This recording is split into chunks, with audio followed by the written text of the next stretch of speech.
Sam Watson and his team, we're going to stand together and fight this disease. I come this way before, traveled through the open door. Circumstances navigated the path, and life happened all so fast. No, it got lonely sometimes. You see, I know we couldn't make it. Even when I'm offbeat, I still land on my feet, and nothing can shake me, cause I know life took a hold of me. I never. This is where I am destined to be. I'm not ready to give up. I believe in the miracle of life. Life's a play for no rehearsal. Learn quickly, they'll come for your role. Games get played, can't take it personal. Cause the devil is a liar. I'm telling you the truth. It's all in what you do. Some things you gotta do. Fight for me, I'm gonna take a second, see the blessing in it. With much expected, much is given. One that made the living, now I'm giving back to children. Never let the power come first before your happiness. Yes, you can be the best if you go the distance. Mix a little sweat with your persistence. You know that the best things are never instant. Just shine up, let them see your brilliance. Get up, open up your eyes now. It's the moment of truth. No backing down. We're bringing it to life. Oh, for the children, it's a given. You gotta give it, be a blessing. This my personal statement. Run the game like I'm ASICs. Learn to develop patience, determined to be the greatest. Yeah, bobbing and weaving, they changing up like the seasons. Indigenous to the grind, so I do it for all my people. Jabbing the competition, back up against the ropes. You fighting for recognition, I'm fighting just to promote equality where we lack it. Or cancer slowing our road. I'm confident we'll make it. We focus on common goals. Yeah, give back, give love, give insult away. Never give up, stand tall to fight another day. 2 toes, 2 feet, I stand on the ground. I'm gonna wrestle and fight this final round. Life's a play for no rehearsal. Learn quickly, they'll come for your role. Can't take it personal, cause the devil is a liar. I'm telling you the truth. Hey, it's all in what you do. Yeah, the things you got to do. Hey, West Virginia in the building. What it do? Damon, what it do? Club 57. Birdman, Nathan Smith, Super Bros. Love is the word. Shano, Andrew Charles, Yova, Keno, JP, Eric, JQ, KJ, G Brown. Hey, Jack King. I appreciate y'all coming in the building. Thank you much, man. I truly appreciate y'all, man. Thank you. We're going to start this trailer and we're going to start this show off right. I said Malcolm alleged that some of Elijah's women were underage secretaries. And can you expound on that? Yeah, well, I guess they were, because they were there. I seen them. I seen them myself. It's all true. It's all true. Good evening, messenger.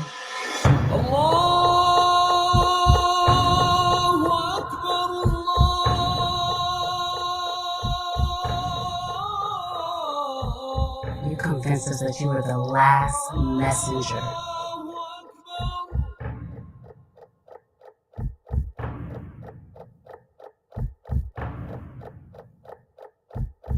How many other bastard children do you have? How many? How many? My voice is back.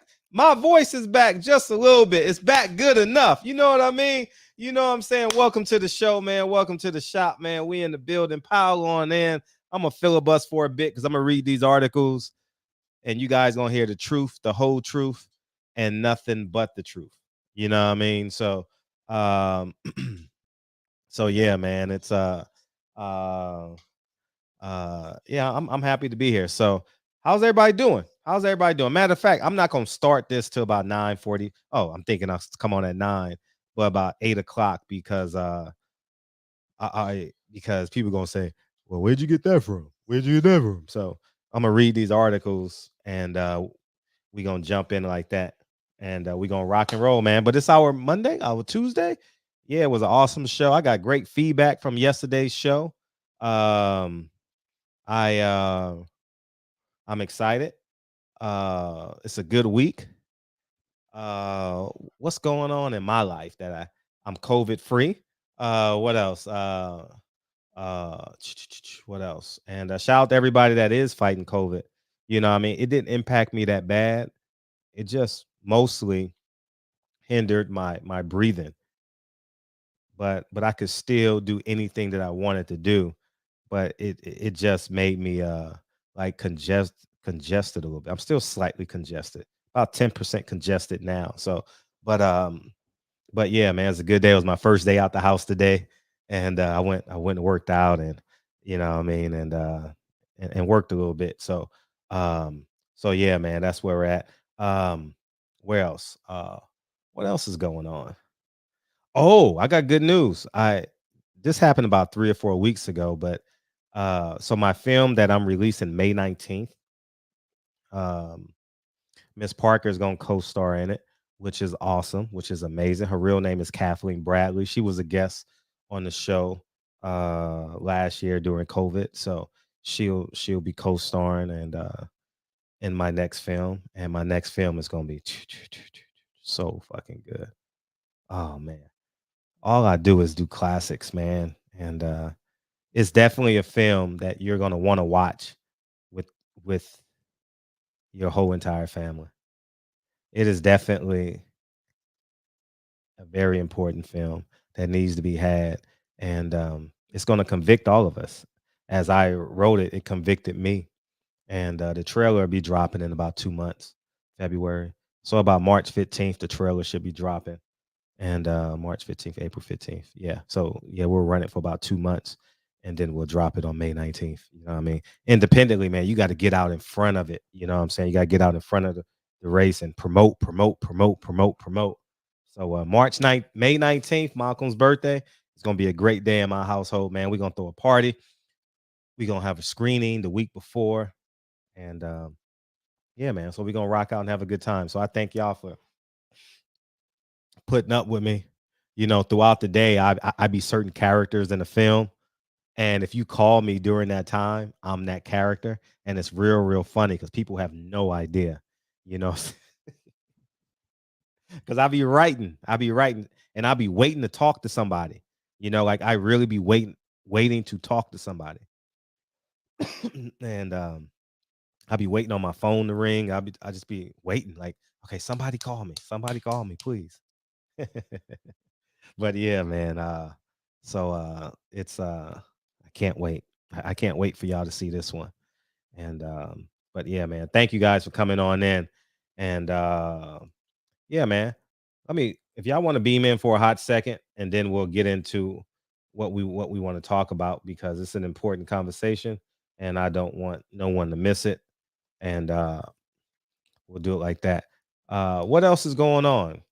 Gary Russell, we definitely gonna hit home runs tonight, grand slams.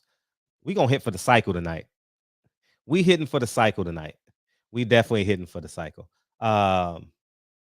I did see the WBA is sanctioning Tank Davis versus Rolly. I want to see if PBC. I want to see if Floyd gonna pick that fight up. I'm very interested to see what happens there. If he does, I'll be very happy that he did that. Rolly definitely deserves it. And I think men should at least voice their opinion about Rolly. I'm not. You ain't gotta. You know, I mean, catch a bullet for him. But I think if you have a platform, I think you should speak out against it. But people are so afraid of Floyd. It's funny how you're afraid of a person you don't even interview. Hey, it's funny how media is afraid to say Al Heyman's name and they'll never interview him. You know what I mean? Sheesh. You know what I mean? But yeah, we going knee deep in this Bob Arum thing. We gonna call him. We gonna take after brother Leon. We gonna call him the Snake. You know what I mean? Bob Arum is a snake. I think Al Heyman is William O'Neill, and Bob Arum is a snake. Nah, William O'Neill is a little bit too harsh. You know what I mean? For all my historical buffs, not that bad. But let's see who he would be. He's the snake.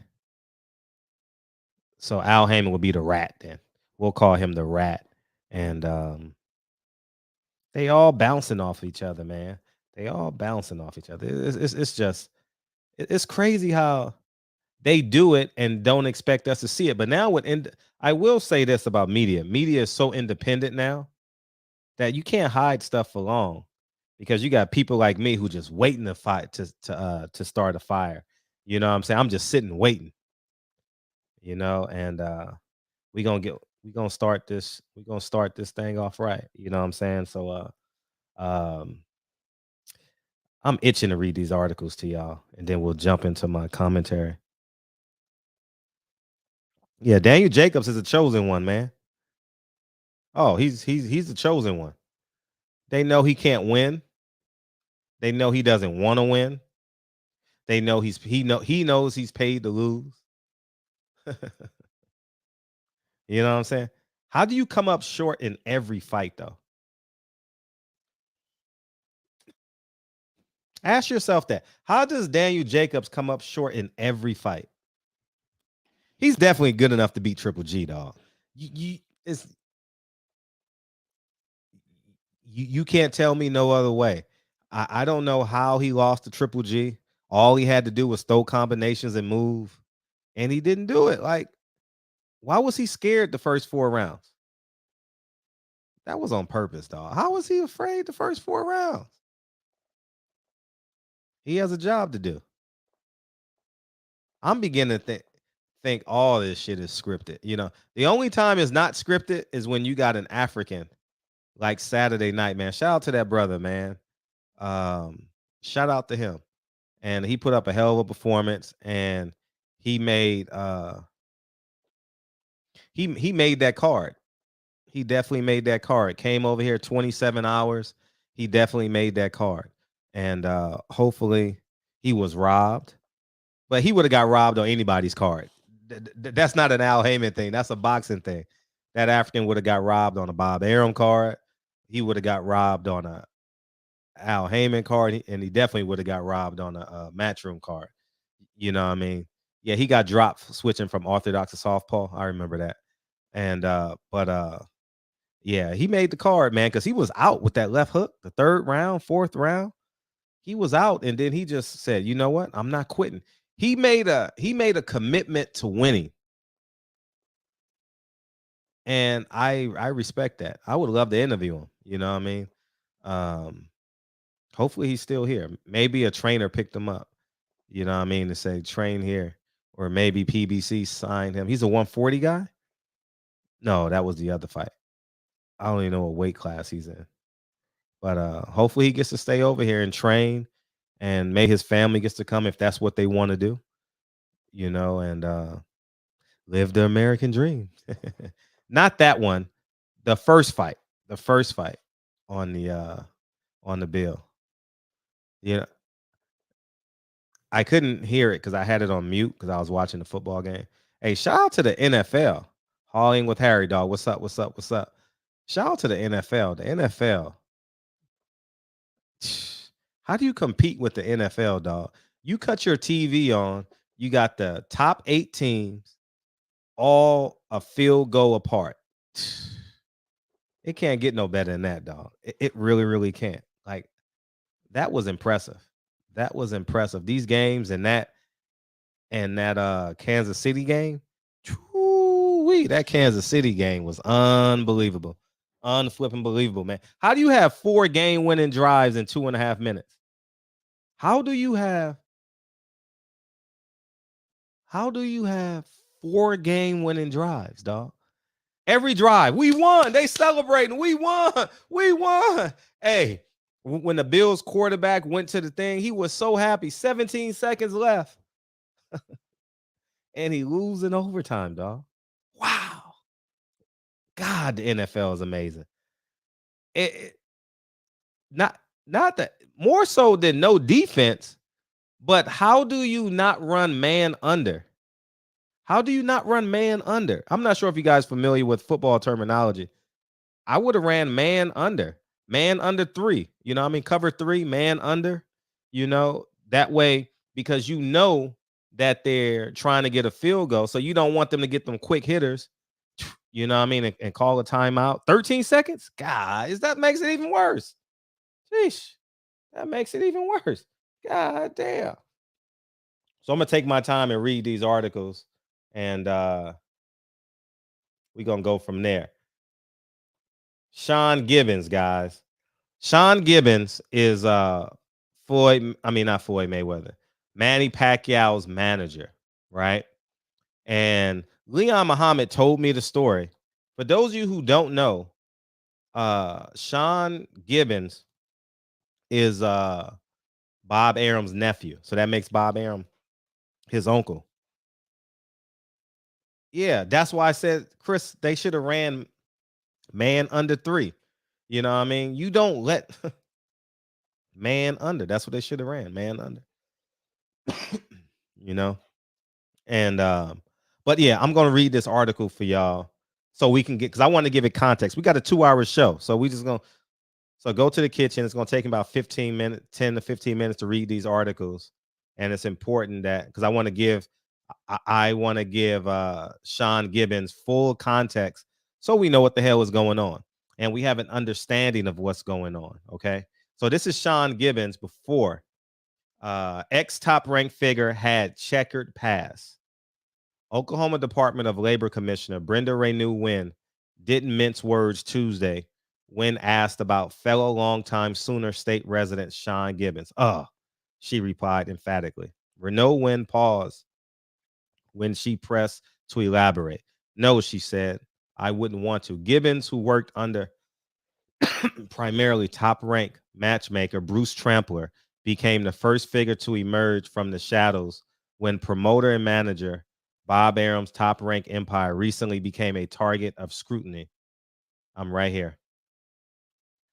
On January 6th, a 20-month undercover sting dubbed Operation Matchbook resulted in 16 agents from the Federal Bureau of Investigation raiding Top Rank's headquarters on Howard Hughes Parkway. Via sealed search warrant, those agents seized computers, medical records, flight tapes, contracts, other financial documents. Neither the FBI nor the New York Police Department, which provided an undercover ace dubbed Frankie Mazone to spearhead Matchbook, have revealed their objectives, and indictments reportedly could be made by May. 6 days after the FBI stormed top-rank offices, Arum fired Gibbons in a move that Arum did not explain. Top-rank officials have been instructed by legal counsel not to comment. Gibbons, 37, has not responded to the Sun reporter who has made multiple visits to his Silver Oak neighborhood residence, left messages on his home telephone, and sent him formal request letters, all seeking an interview. I'm right here. Gibbons, who had served as a matchmaker or promoter in more than 150 fights, y'all, in Oklahoma since 1985, had accepted an offer from Top Rank and moved to Las Vegas in 1998. What else is known about Gibbons, known by various boxing insiders as Buddy Holly or the Oklahoma Meat Packer, is that the list of allegations against him seems to stretch as long as the Oklahoma Panhandle. Born in Long Beach, California, according to the 2003 matchmaker application that he filled out for the Nevada Athletic State Commission, Gibbons likely steered towards the sweet science by Uncle Pat O'Grady and O'Grady's son Sean. Pat and Gene O'Grady had moved from Texas to Oklahoma City in 1969. In 1980, Sean O'Grady won the United States Boxing Association's lightweight championship by beating Gonzalo Montillano in Omaha, Nebraska. He retired in 83 with a record of 81-5. Gibbons, who fought as a light heavyweight under the nickname the Matchmaker, although his record is questionable, BoxRec, a noted online resource to which many reputable boxing websites link, has Gibbons at 0-3-2 on the canvas between 87 and 1996. Don't forget his record, 0-3-2.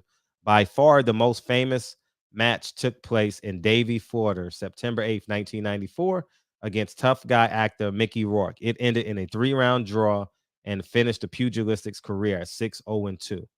However, the Daily Oklahoma reported August 24th, 1994, that Gibbons, as a late fill-in, had won 6-round decision against Johnny Wesley Harden in the previous day in Louisville, improving Gibbons' professional record to a dubious 11-3-2. He was just 0-3-2. Now he's 11-3-2.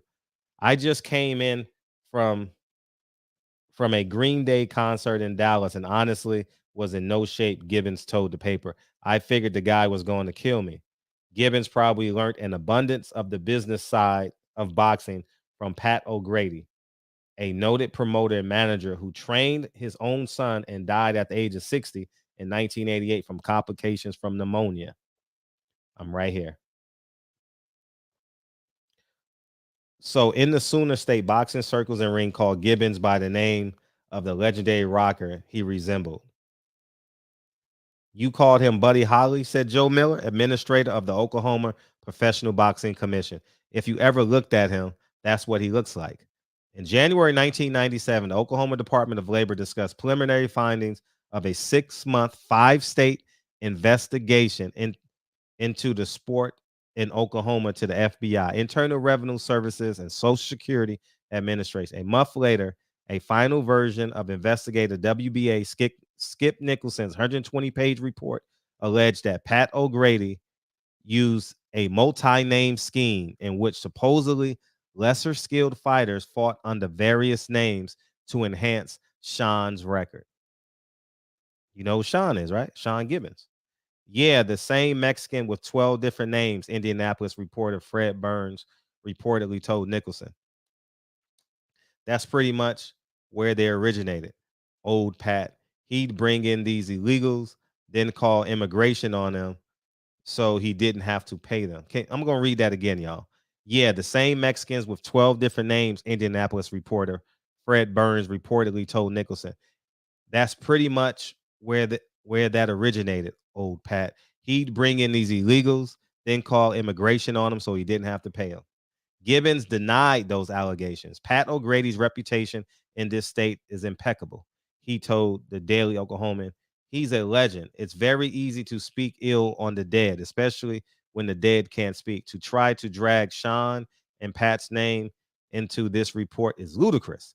Gibbons' name was all over the sport, with Nicholson entitled Allegations of Fraud and Other Corruptions in Professional Boxing. Noted author and boxing columnist Kathleen Dunn dubbed Gibbons the Oklahoma Meat Packer. Meat Packers specialize in providing guaranteed losers in all sizes. Dunn wrote in the publication PDXS in 1997, an article which she referred to Nicholson's report.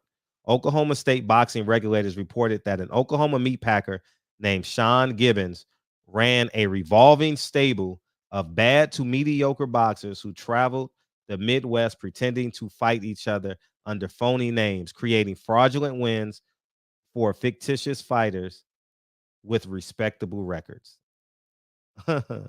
Boxers using at least one other alias, sometimes 3, and social security numbers, fraud, forgery, fight fixing, and other allegations, the Nicholson report pins on Gibbons. In one example, Michael Smith, an Oklahoma fighter with an 0-11 record, who was serving a 10-year sentence on a drug-related conviction when the report was released, told Nicholson of more than one Gibbons requested dive. Gibbons associated with Verdell Smith, and at least one of his fights was one of the many relationships that Nicholson scrutinized in his report. Gibbons said he was targeted because he helped expose former administrator Jim Hall. So they present a one-sided bias report, Gibbons told the Daily Oklahoman, in which they use convicted drug addicts and felons to make me look bad. The Nicholson report, I'll tell you where I'm at. I'm right here. The Nicholson report soon wound up in the hands of Senator Brian and John McCain of Arizona, who implored that its details should be of significant concern to federal law enforcement authorities in a 2-page letter to then Attorney General Janet Reno. Brian could not be reached for comment Tuesday, and McCain did not return calls seeking comment about the aftermath of that 97 effort.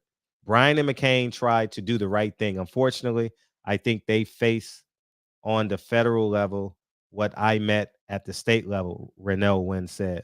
There are too many people involved who would basically have to tell on themselves or admit they're doing wrong.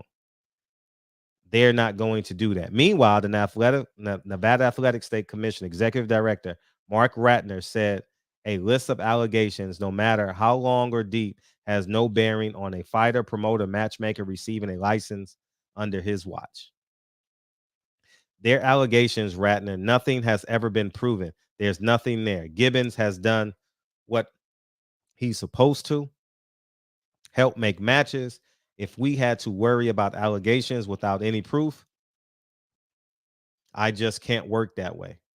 Applicants pay a $100 fee for a license on which they ask about ever being convicted of a felony or a misdemeanor, ever being disciplined by any athletic commission for any cause about having financial interest in a boxer.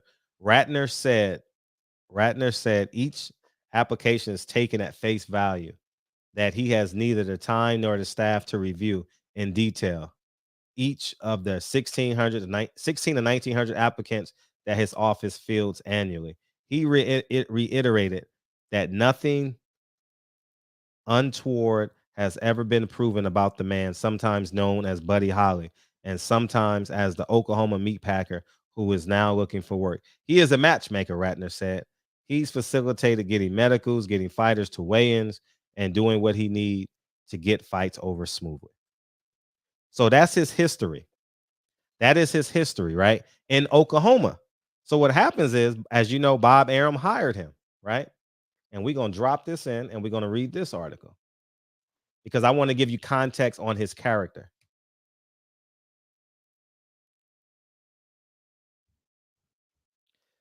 Fred, you making this shit up. You making this up. All right, good.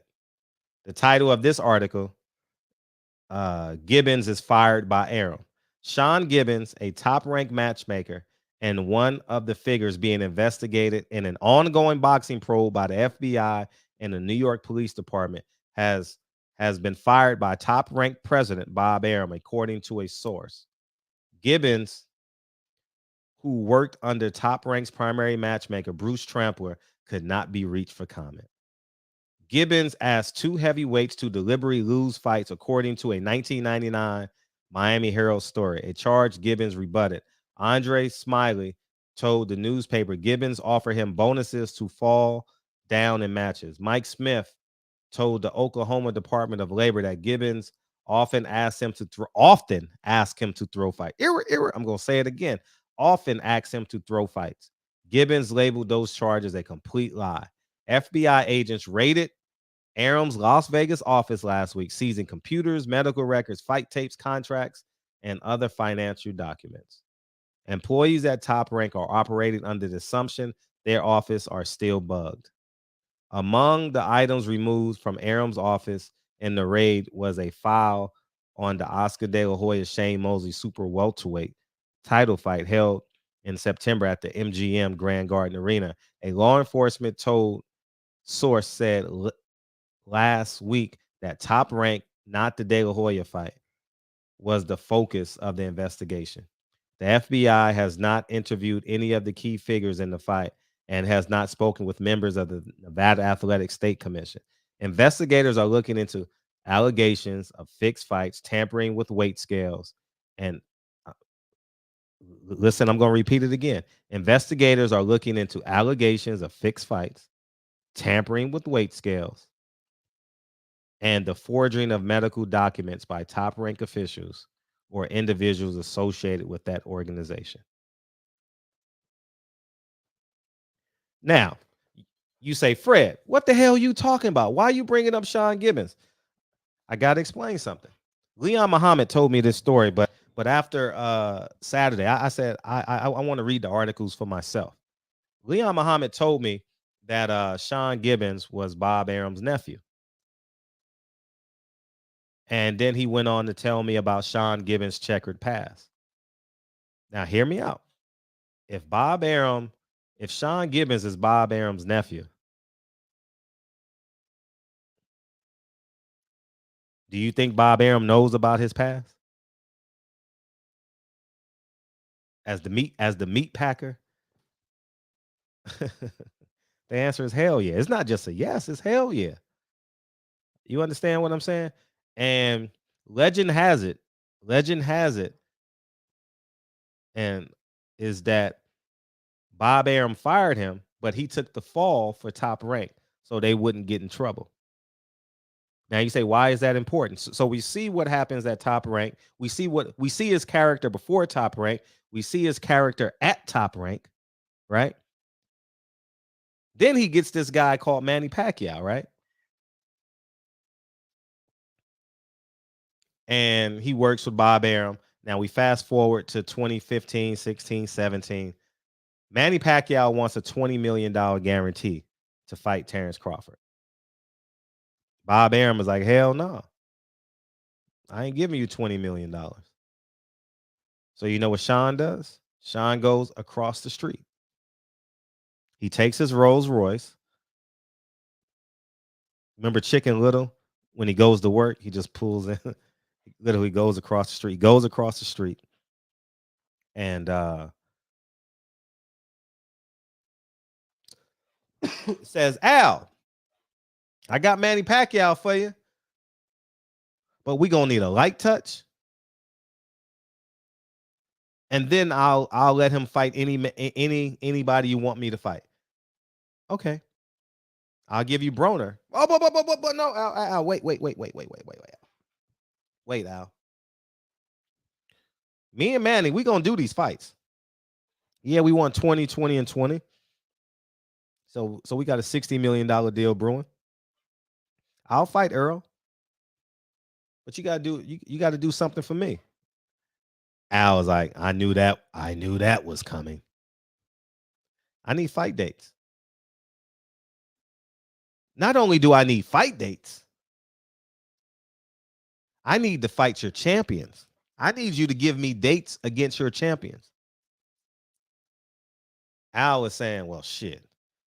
We gotta get rid of those salaries anyway. Shit, I can't afford to keep them. So here's what we gonna do. I'm gonna give you these fights. And Rolly versus Floyd Rolly and Tank was already signed. And Sean Gibbons called Al and was like, all this is allegedly, right? You know you owe me Tank Davis, right? Oh, shit. You know, Al thought he was getting away. You know you owe me Tank Davis. Remember I gave you Manny Pacquiao? For the low, 20 million, and I fought your horses? It's not my fault Earl Spence got hurt. It's not Earl. My problem wasn't with Earl Spence. I made a commitment to you.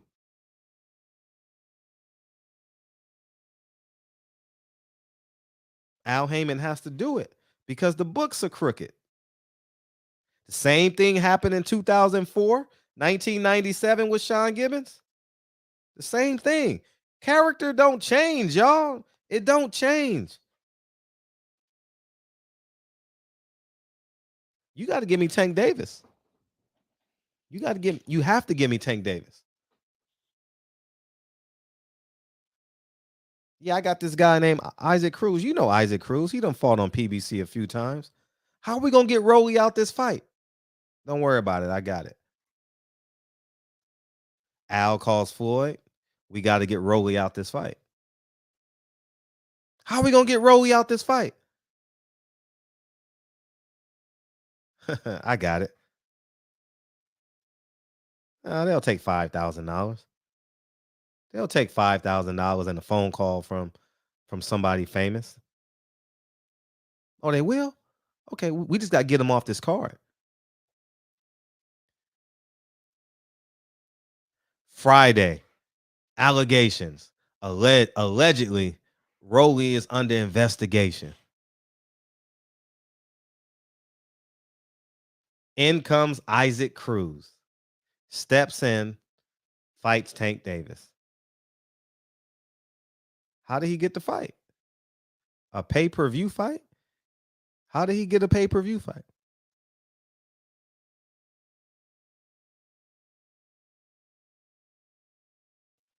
And then we fast forward. Oh, Al. We're not done, Al. No, we're not done. Pacquiao wants his fighter to fight for a championship.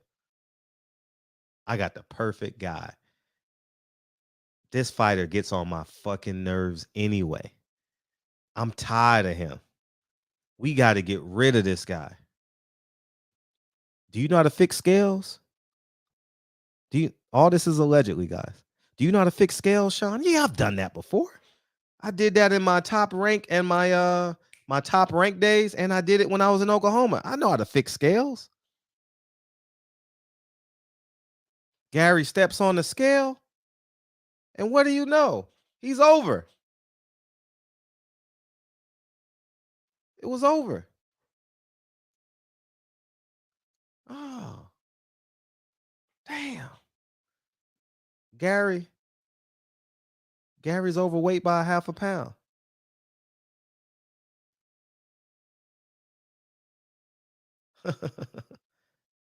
It's very rare Gary Russell's going to be overweight for a man that's had a career at 126. Okay, I got you. Everything's in play. Everything's in play. All right. Now you know your fighter still got to go out there and win the fight now. And hence you have it. Isaac Cruz just wasn't good enough. Just wasn't good enough. Gary Russell, politics got Gary Russell. Can't control the injury. But I'm willing to bet you. I am willing to bet you Gary Russell tried to get out of that fight.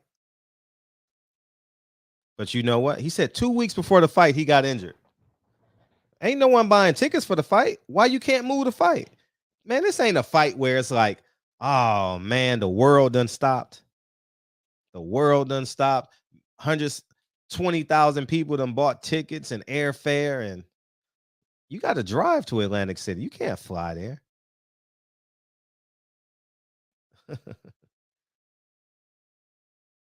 Yep. That's what happened. These backroom deals. How did he become the mandatory? How come Gary Russell's never fought a unification? They've been trying to get rid of Gary Russell. And they finally got him. Like I told you, they don't call you the N-word to your face anymore. It's all about that green. It's all about that money. Do you think Sean Gibbons has changed from 1997 as the meat packer to top rank the snake and Sean Gibbons? Do you think his character has changed? And then he goes over to PBC. Gary Russell's overweight.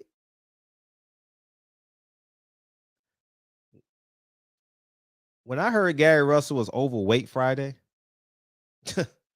I was like, they about to get him.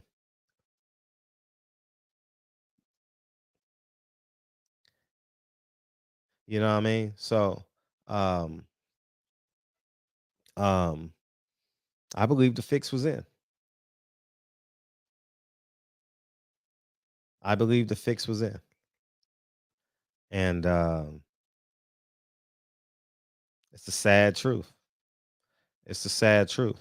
And the fix ain't in like you guys, it's not like the movies.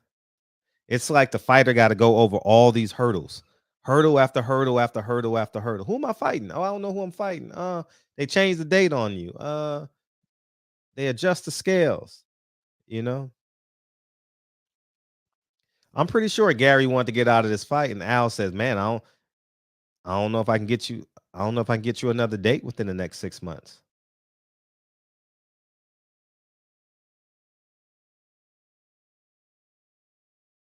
You know what I mean? So, um, yeah. And you guys are right. I don't like Al. I told you guys. I think he's a scumbag. I think he's one of the worst human beings. I think he's one of the worst men in boxing. This man is working with. Listen, do you guys not understand? He cheated in Oklahoma. He cheated in Vegas. And these are stories that Al Haymon knows. I'm just preview to it. Uh, you understand? So, um, and you guys just sit on your bottoms and be like, well, as long as he's cheating with a black man, I'm cool with it. When he's cheating with Bob, he's a racist. That's black people for you. Oh, if he's cheating with a black man, the white man deserve it. The white man deserve it. Y'all niggas so full of shit. It's crazy. But anyways, these are what I genuinely believe. I think, what up, Batman? I think that um Bob Arum, no, excuse me. Oh, obviously Bob Arum knows about his past. That's why I say these guys are all in this together. Leon Muhammad doesn't call Bob Arum the snake just because. You know, he's gonna slither his way into getting the upper hand on a deal.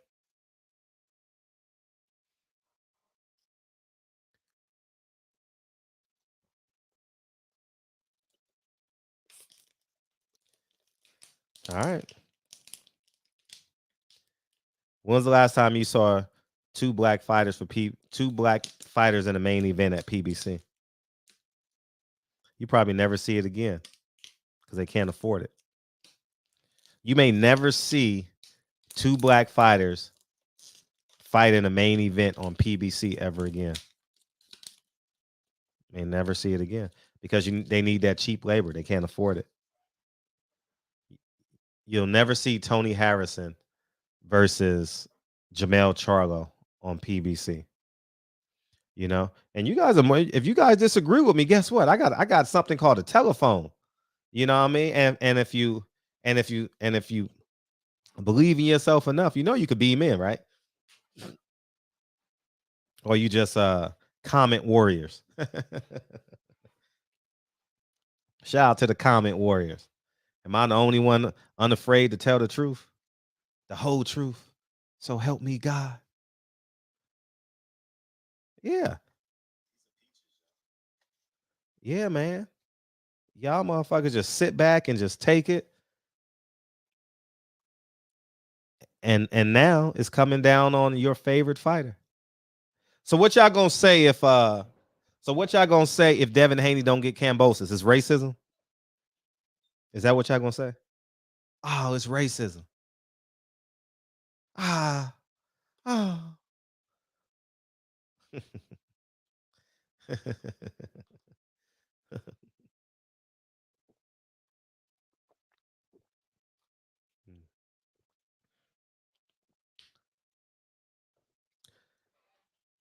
Sean Gibbons is making backroom deals that's destroying boxing.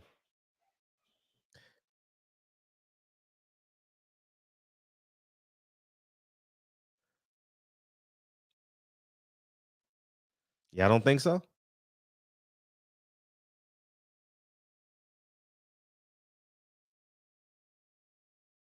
Okay, so let's say if Bob Arum makes a deal with Rick Glazier, that makes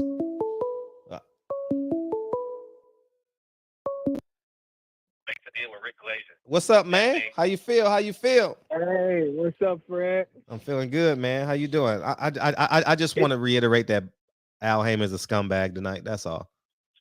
That's for sure. It's interesting to see who hired that Sean dude, though. Who Yeah. hired him? Bob. Yeah, Bob hired him too. That's what I'm saying. Like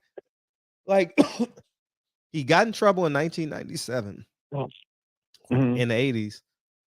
Bob knows his checkered past because that's his nephew. Mhm. Ain't that a bitch? But we're not done though. But wait, there's more. Al Heyman was on the top of his mountain. Yeah, we finally got Bob. Yes, the FBI is here. FBI, yeah, we got him. We got him. We gonna take over boxing. Vernon Forrest, go beat Shane Mosley. Not now, but right now. Once you beat Shane Mosley, we gonna take over boxing. And guess what? Years later, no integrity. Guess what he does? Hey, Sean, let's make a deal. Hey, Sean, let's make a deal. These are the people you're rooting for. These are the people. Man. These are the people you're rooting for. Couple things though, Fred. Yeah. If Haney don't get Cambosos, it's because Cambosos is running, man. You know, and they all talk that talk once right after they win it. Right after they win that title, they're talking, yeah, I want so and so and so and so. And then once the dust clear, they're like, oh shit, man, I'm trying to hold on to this for a minute. I don't want Devin Haney. Facts. I ain't trying to lose this. You know what I mean? Mm-hmm. And another thing about Gary, man, you know how I feel about Gary, Fred. I'm giving you so much leeway with this nigga, though, man. But how can somebody set you up with weight? How can they? You got to go in there and whoop ass. That's your job. You only get paid to do one job, whoop ass. Facts. How can you say somebody set you up for weight? You know, once you start listening to excuses and swallowing them, that's all they're going to feed you. Excuses. There are no excuses in boxing. Either you down and you're a winner or you're a fucking loser. It's very dichotomous. You understand? It's two sides to this coin. Either you're a winner or you're a fucking loser. That's it. There's no in between. Gary Russell, the other night, was a loser. He lost. Gary Russell lost. Straight up, bro. Now, as far as Rolly and Tank, they trying to make this happen again. What are your thoughts? Tank and who? Rolly, they trying to make this happen again. What are your thoughts? I want Rolly to get paid. Like, I'm rooting for Rolly. Mhm. If it can happen, he has a JV belt, so Mhm. I don't know what they're gonna do. But I want to see Rolly get a payday. I mean, you know, regardless of what his personal issues were, like you said, now that it's in the clear and he wasn't charged, the man has a right to earn, right? Right. He's not guilty. And we know damn well Al will deprive a nigga to earn in a minute, won't he? Hey, don't worry, because guess what? There's only one fight date in February, so it's about to get real. Hey, it's about to get real ugly in these streets, dog. One fight. Let me ask you a question. Yes. As a boxing fan, how can you not have a fucking schedule? Please answer that question for me. No, boxing doesn't need a schedule. That's what y'all told me during COVID. Not you, but that's what they told me during COVID. Boxing don't need a schedule. Nah, but they're about to announce Canelo's fight in the next 2 weeks, though. So all the Mexicans can save up their pesos and do what? Get to Vegas or get to Dallas, wherever the fight's gonna be. And this is pitiful. Showtime used to have a schedule. HBO Boxing, when they were around, used to have a schedule. At first, PBC had a schedule. Yeah. Now Al Heyman his shit is so fucked up. 3 wheels is off the car. This nigga don't even have a schedule. Shit, he ain't got no money. Why you think they'd announced Earl? Why you think they have officially announced Earl yet? They still trying to get Canelo. Once they get Canelo, everything is gonna fall in place. They'll announce Earl once they get Canelo. They gotta. Hey, you remember breaking the piggy bank and used to get those 2 packs of cookies for $1 and shit, and you counting and shit. You know what I mean? 86, 87, 88. That's Al right now. That's Al. Like, man, I gotta get Canelo and Earl a fight. Shit. I said, how I'm gonna His do that? shit is raggedy right now, man. If you ain't got a schedule, that means you ain't even got a secretary. You know what I mean? He don't. We probably walk in his office, he ain't even got a secretary, you know? Shit. He ain't even got an office, motherfucker, on somebody else's office. He working out of his motherfucking house. Man, that shit's raggedy, bro. But here's my last question before I go, Fred. Answer this question for me, Fred. Yeah. Over $900 million. Where is the money? He's a hedge Where fund. did it go? He's the hedge fund manager. I mean, he's the not the hedge fund, but he oversees. He's a manager of the funds. So he paid himself. If we look at the last 5 years, ain't nobody came close to even getting 100 mil. No. Not one individual, not even Floyd, apparently. So how do you fuck away $1 billion? How do you do that shit?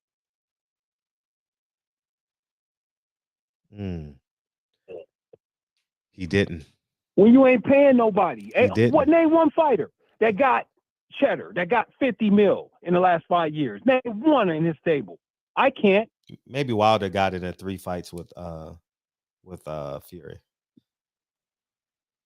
I think they pieced Wilder out too, man. I don't think Wilder's gonna come out and say it, but if they shortchange Floyd, you know, and well, Wilder, they were doing the same shit to everybody, correct? Oh yeah, for sure. Man, Floyd out here hustling, dog. Floyd out here doing commercials for anybody. Hey, if you got $50,000, Floyd to do a commercial for you. He gonna be driving Uber soon.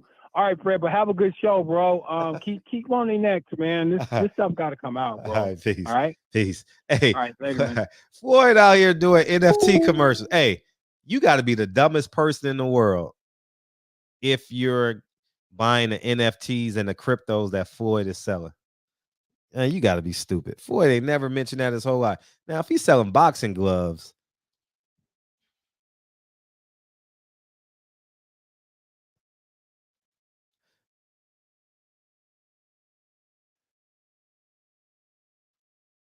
all right, cool.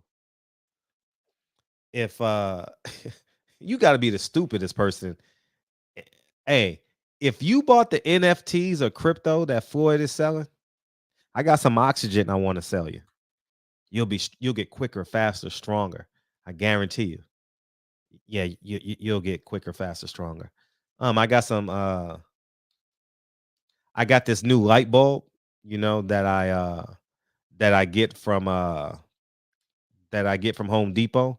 But when I buy it, it enhances the light, and I sell them for $2,500 a piece. There's a big difference when I buy the light bulb than when you go to Home Depot and buy it yourself. You know what I mean? I got this mask right here. You know what I mean? This mask is it protects you against the 19 better than any mask because it's black and it absorbs anything. All right. Yeah. There you go.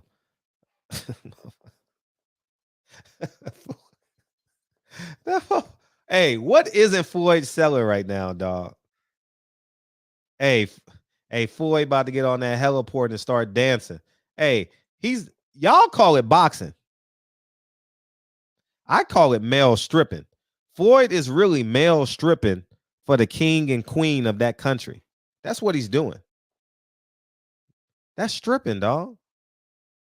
He's a muse. He's not boxing. Do you think I just want to see a naked black man dance for me for 36 minutes? Do you think we can pull that off? Yeah, they have this guy named Floyd Mayweather. He's all about the money. If we give him let's say 13 million, he'll dance. He'll dance. Oh yeah. He'll dance. 3 minutes at a time. Floyd is a stripper, dog. That's what he's doing. He's stripping in basketball shorts. That's what he's doing. That ain't boxing. That's stripping. I'm telling you, dog. He's somebody's person, dog. If somebody, hey, what do y'all call the Instagram models when they go over there?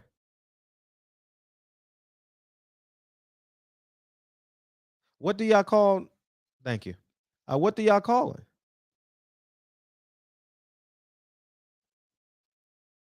Right? Right? Y'all call them thoughts. Y'all call them hoes. What is Floyd doing? They doing what they do best, right? Being a woman, right? Floyd is doing what he know best. Stripping, boxing. Floyd got a strip club. Floyd is going over there to strip with boxing.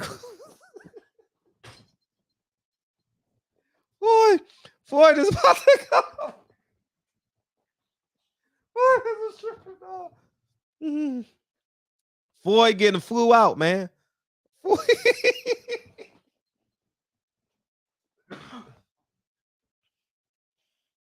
Floyd. Al Haymon got Floyd stripping in the UAE, dog. That's stripping, dog. I'm telling you, that's stripping. That's what man, I'm telling you, dog. Y'all think I'm making this shit up. Nah, I ain't making this shit up. Floyd is a stripper, man. Imagine being on a heliport with 15 other people again, right? How many people think can fit on the heliport? Maybe 40 with a ring. Whoever the king invites, that's who comes. Man, y'all crazy, man. You might as well go to jail and carry someone's and sleep on the top bunk or the bottom. I don't know what they call it. You know what I mean? You might as well go hold somebody's thing. Ain't that what they call it? Hold somebody's thing. You might as well go tie that. I don't know, man. There's no difference between an Instagram model going to the UAE and Floyd going over there to box. There's no difference, y'all. What's the difference? They're both getting life-changing money to do what they do best. Run around the city and shake they shit and be entertainment. Man, come on, man. Floyd over there stripping, dog. You can't tell me no other why. Floyd is over there stripping, dog. You know what I mean? Y'all call it boxing. I'm gonna be shooting a movie that night, so I won't be watching.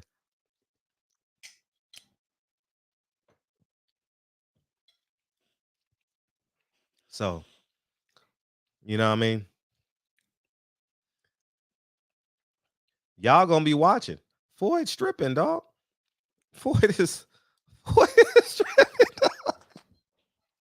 Hey, hey, you gonna see a guy with that thing? He gonna be perched up over Floyd. Oh my god! Oh my god! 313, what's up, man? What's up, man? Hey, how you doing, Fred? Hey, how you doing, man? I'm doing pretty good. You taking your singles over? You taking your singles over? Hey, what you say, Fred? You taking your singles over to the UAE? No. Oh, you're not? Oh, okay. No. Yeah, congratulations on your new film that's coming up. You said in May. May 19th, Malcolm's birthday. Yeah, congratulations on Thank that, you. man. And I want to talk to you about the boxing business. The boxing business it's a tough business. It is. That's why ain't nothing but been 2 or 3-headed monsters over the last 40 years. And that's why 50 Cent got ran out. The Rock Nation got ran out. It's probably tougher than a movie business or politics. What you think about that, Fred? And it's tough. You have a great show, and I'm gonna be here. Oh, appreciate you, dog. It's definitely tough. But Jay-Z wasn't committed to it. Jay-Z saw a loophole with no rules. 50 Cent said, "Oh shit, I'm best friends with the best fighter in the world. We can pull this shit off." And guess what? By the looks of it now, Floyd should have went with 50. At least he would be stripping. At least he won't be a. Hey, Floyd is stripping, dog. Like y'all niggas, I'm telling y'all favorite fighters over there stripping, dog. He's a thought. Floyd is a thought, man. That hey, what 2 Chainz say thought? That hoe over there. Floyd is a thought.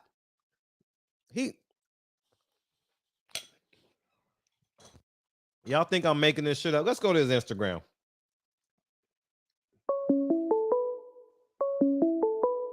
What's up, 202?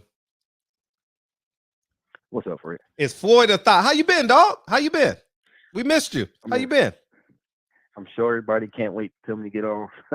Yeah. Oh, Kyle's not here, so you good. So, yeah, I've been good. You know, trying to stay away from this virus and watch some good boxing fights. Enjoyed the card. What was it, last night or this weekend? It was entertaining. Very entertaining. I give Al credit. He did, and I wish Gary Russell was healthy, but and that crowd was very into the fights, which is great. I don't like when the crowd be all on their phones, not like, you know, they're not into the fight. So, yeah, that what's his name, Nyambia? He needs. It's Floyd a stripper. It's Floyd a stripper. Huh? It's Floyd a stripper. Is Floyd Mayweather a stripper? Hell, I mean, how? Is he a thought?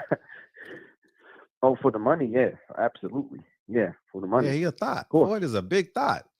For the money, yeah, for the money, for his paper, for his paper, yeah, absolutely, yeah. I mean, we've seen it many times where look, let's be honest, Floyd, when you look at Floyd Mayweather's network, who the people he has around him, he could easily have made his own belt.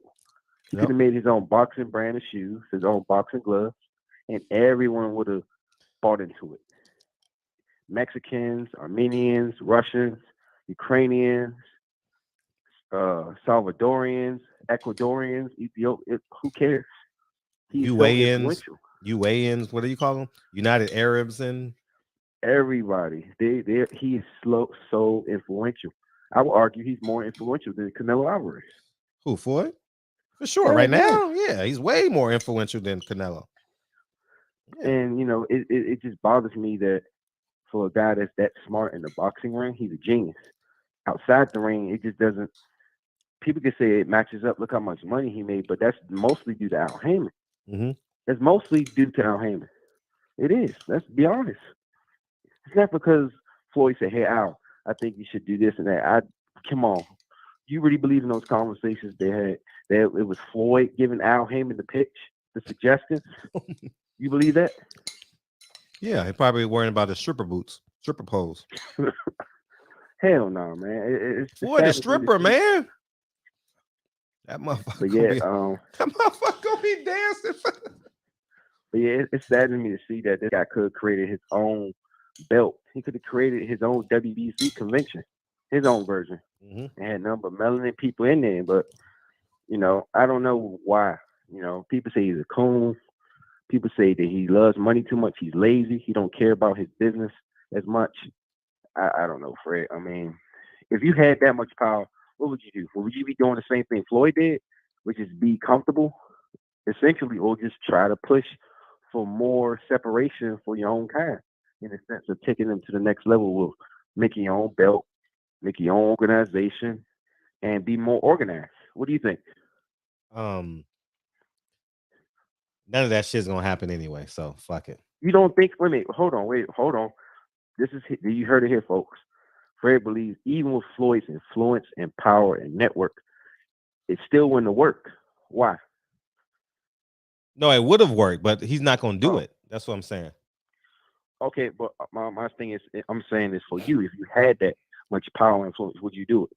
Yeah, I would have changed boxing in a heartbeat. But before getting flew out,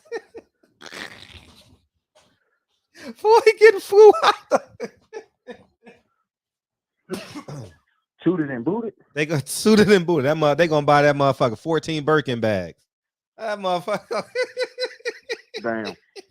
Y'all going in on Floyd today, man. Damn. I guess he do deserve it, though. I guess he do deserve it. I guess he do deserve it. Hey, check. I got a question for you. Where do you think it all went wrong? Honestly, huh? Where do you think it all went wrong? When he wore those boots. Oh man.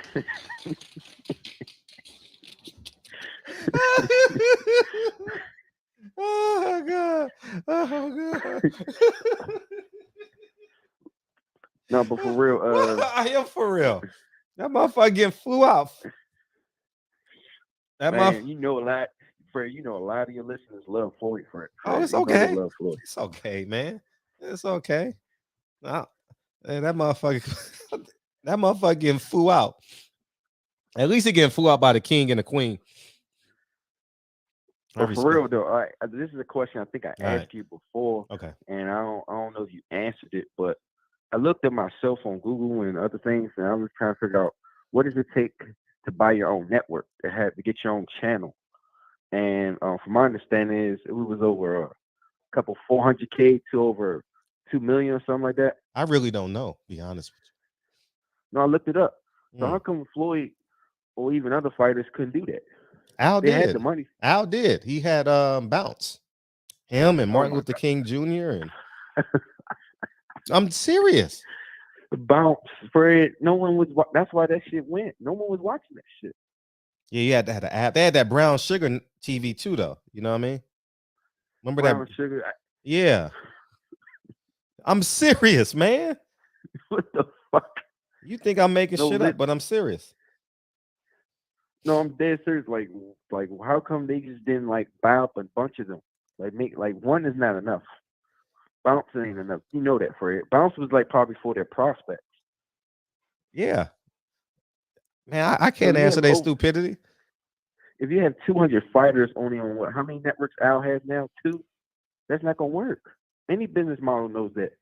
So why not he just give them guys the freedom to go wherever they want to go, and that way he can make money, and it doesn't still fuck up his business. Because I know you said something about he needs his promotions to fail. Mm-hmm. So why are you fucking them over? Because he can still fuck up his own business without fucking them over. It's possible. Just let them have the freedom to fight elsewhere. Right. The ratings will drop. No one will watch Fox anymore because now you got Tank Davis over at ESPN fighting Lomachenko. Make it make sense. I want to hear because you're in business. You've been in boxing. I just wonder why don't they just do that? It just sounds he's gonna change the name. Vendetta. He's gonna change the name. But no matter what happens to PBC, he still owns the rights to the fighters. They're separate. Man, I think that it sounds like a personal vendetta. I don't know what it is, but you don't just have your fighters sitting out like you said, and activity kills for what? Just to make your business suffer on purpose? Why? You can still collect your money and your business can still suffer. You just put in their contract. Look, my guy has the rights to reserve the fight wherever he wants. As long as I get my how much he gets percentage wise, 10? I don't 15? Know what he gets. Whatever percentage he gets, he still gets his cut. Mm-hmm. He can still do that shit. Let Eddie Ruiz fight here, Tank fight there. I mean, Danny Jacobs is still advised. Who else is still advised by him? He could go wherever he wants. Who's the fighters that's with Al Haymon and they're advised by him and they can go wherever they want? Who? None of them. None? None of them can't go wherever they want. No. No, I think it's a couple fighters that already fall on top on what HBO, the Zone, and now if they want to, they could come back to PBC. So I don't know. No, I don't think they can. I think Al got to give him the blessing. Oh wow! So why he gives certain fighters blessings and others not? That don't make no fucking sense. I don't get these business practices. I hope one day you get more information. Ain't none of them left. Sense. Ain't none of them left. Huh? Ain't none of them left. Yeah, you think they should just file a lawsuit all at the same time? I think all the fighters should. I think they should. They should file lawsuits based off of their contracts. Yeah, I saw that advisory contract. I've never seen it in my life where a guy can have first and final say on what you can and can't do. Yeah, it's a on every 360 appearance. deal. Huh? It's a 360 deal. That's fucking ridiculous, man. It's- I don't know, but I know other people gonna want to call in and shit. I know y'all probably tired of hearing me talk. Hey, did that pay-per-view. Keith Thurman, man. Ain't no February one buying 5th. that shit. Mario Barrios. You know what time it is. The boxer punches, the puncher That's boxer. Stream City. That shit's Stream City. Ain't no one welterweight buying that division. shit. Keith one time Thurman. Who's buying that Keith Thurman shit? We coming for the belt. Man, y'all better not buy that Fred, shit. I know you heard it. Earl Spence. There's rumors that Keith and Earl might get it on after the Ugas fight. There's rumors. I know you can't wait for that. We going for the welterweight championship. You can't again. wait for that shit, huh? We'll be a 2-time champion. 2-time. You'll be calling this not 1 time, but 2-time, Fred. Man, you always pick Earl, man. You know I'm an Earl Spence fan. I'm a big Earl Spence fan. But look, I'm a fan of the song too. You know that motherfucker. I gotta excuse Keith Thurman. Look, Earl, we love you, man. We love you, baby. But I'm telling you, we coming for those belts. We see some chinks in that armor. You saw what Sean Porter did to you. Don't let Ugas touch you up. All right. So you can't let them. How old is Ugas? 40 years old. Probably. Can't let that 40-year-old Cuban touch you up. You Hang can't. up. Boots Hang is up. coming for you. Hang up. Boots is coming for you, Earl. Take the Crawford fight. Boots is coming. He's coming, Earl. He's coming. All right, Fred, I'm out. Peace. You just made it. You just made it. You just made it. Oh, I was about to hit play on him. I had you, Champion Heart. I was about to hit him. With it. You know what I mean? I was about to hit him. Hit him hard. Man, we got 500 people here. Hit the like button. I got to get my boo butt on. 412, what it do? It's what's going on, Fred? Is Floyd getting flown out? Man, fuck Floyd. I don't fuck with Floyd, man. But how you knocking a man's hustle? You know what I mean? That's his hustle, Fred. But listen, man. I haven't called in a while, but you're still on this Al Heyman. I ain't got to be on the Al Heyman shit. It's obvious now. Look, listen. Linda. It's the whole business of boxing, man. You want to put it on one man? No, I you didn't. Got more heat for Al Heyman than Rick Glaser out here talking shit on the brothers in the LDBC. Come on, man. What is going on, Fred? This is ridiculous. You said he's the worst thing ever in boxing? He is. You know how many people sued Bob Arum? I don't care about Bob. Why do you care about Bob so much? I don't. Fuck all of them. Fuck Bob. Oh, now it's fuck all of them. Oscar, fuck all of them. Yeah, I'm not like that. But you, every 2 days, you got to for Al Heyman. I got you. It's for you. It's for you. I do this for you. No, this is bullshit, man. Every 2 days you shitting on another brother. Yep. Every 2 days. Yep. I mean, why? Well, I mean, what is? I'm just trying to figure that out. And every 2 days, Al Heyman ain't making these fights. Every 2 days, these fighters got to go drive Uber. Every 2 days, they got to go borrow money from their mama. Every 2 days. Who's getting sued right now? Who's getting sued right now? Let's see. Bob Arum. Bob Arum got a lawsuit. Some bullshit. He been robbing brothers how long? But you don't have no heat for him. I don't need Only heat for brothers, him. Right? I don't need heat for him because Bob Arum's been in business for 60 years. Why sign with him? Listen, Al Heyman has been around. Before he went to some boxing, he was doing shit for music. That's what got him everything. So what are you talking about? He's been in business for years. You're not making sense. You're not making sense. You're not making sense. Listen, you're not making sense. So you're not making sense hating on all black. I'm hating. Fucking time. I'm hating. That's all you do. Okay, so Jamal Charlo for Wesley Muhammad. You had all that heat for a brother, but somebody like Rick Glaser out here talking bullshit. You let him disrespect black men left and right. Do I? And how many times have you seen? And how many times have you seen a black man confront other people in person? Have you seen that in boxing before? You haven't, huh? Listen. No. Answer the question. Don't listen. Nobody's listening to you if you're not gonna answer the question. If you ain't gonna answer the question, I'm gonna mute you. You gotta listen. Do you know anybody? Do you know anybody that takes everything they say on here and takes it? Well, I don't know the next fight I'm going to, but in years past would take it with me over there. Only me. Listen, you've done good. I'm not saying you haven't done so good. Call a spade a spade. Why do I care? Oscar De La Hoya. Why do saying you that, but care you're about moving Bob so much? Why do you care about Bob so listen, much? You're moving in a whole nother direction. I'm not I'm saying taking a you left do good turn. shit, Fred. I'm taking a left turn.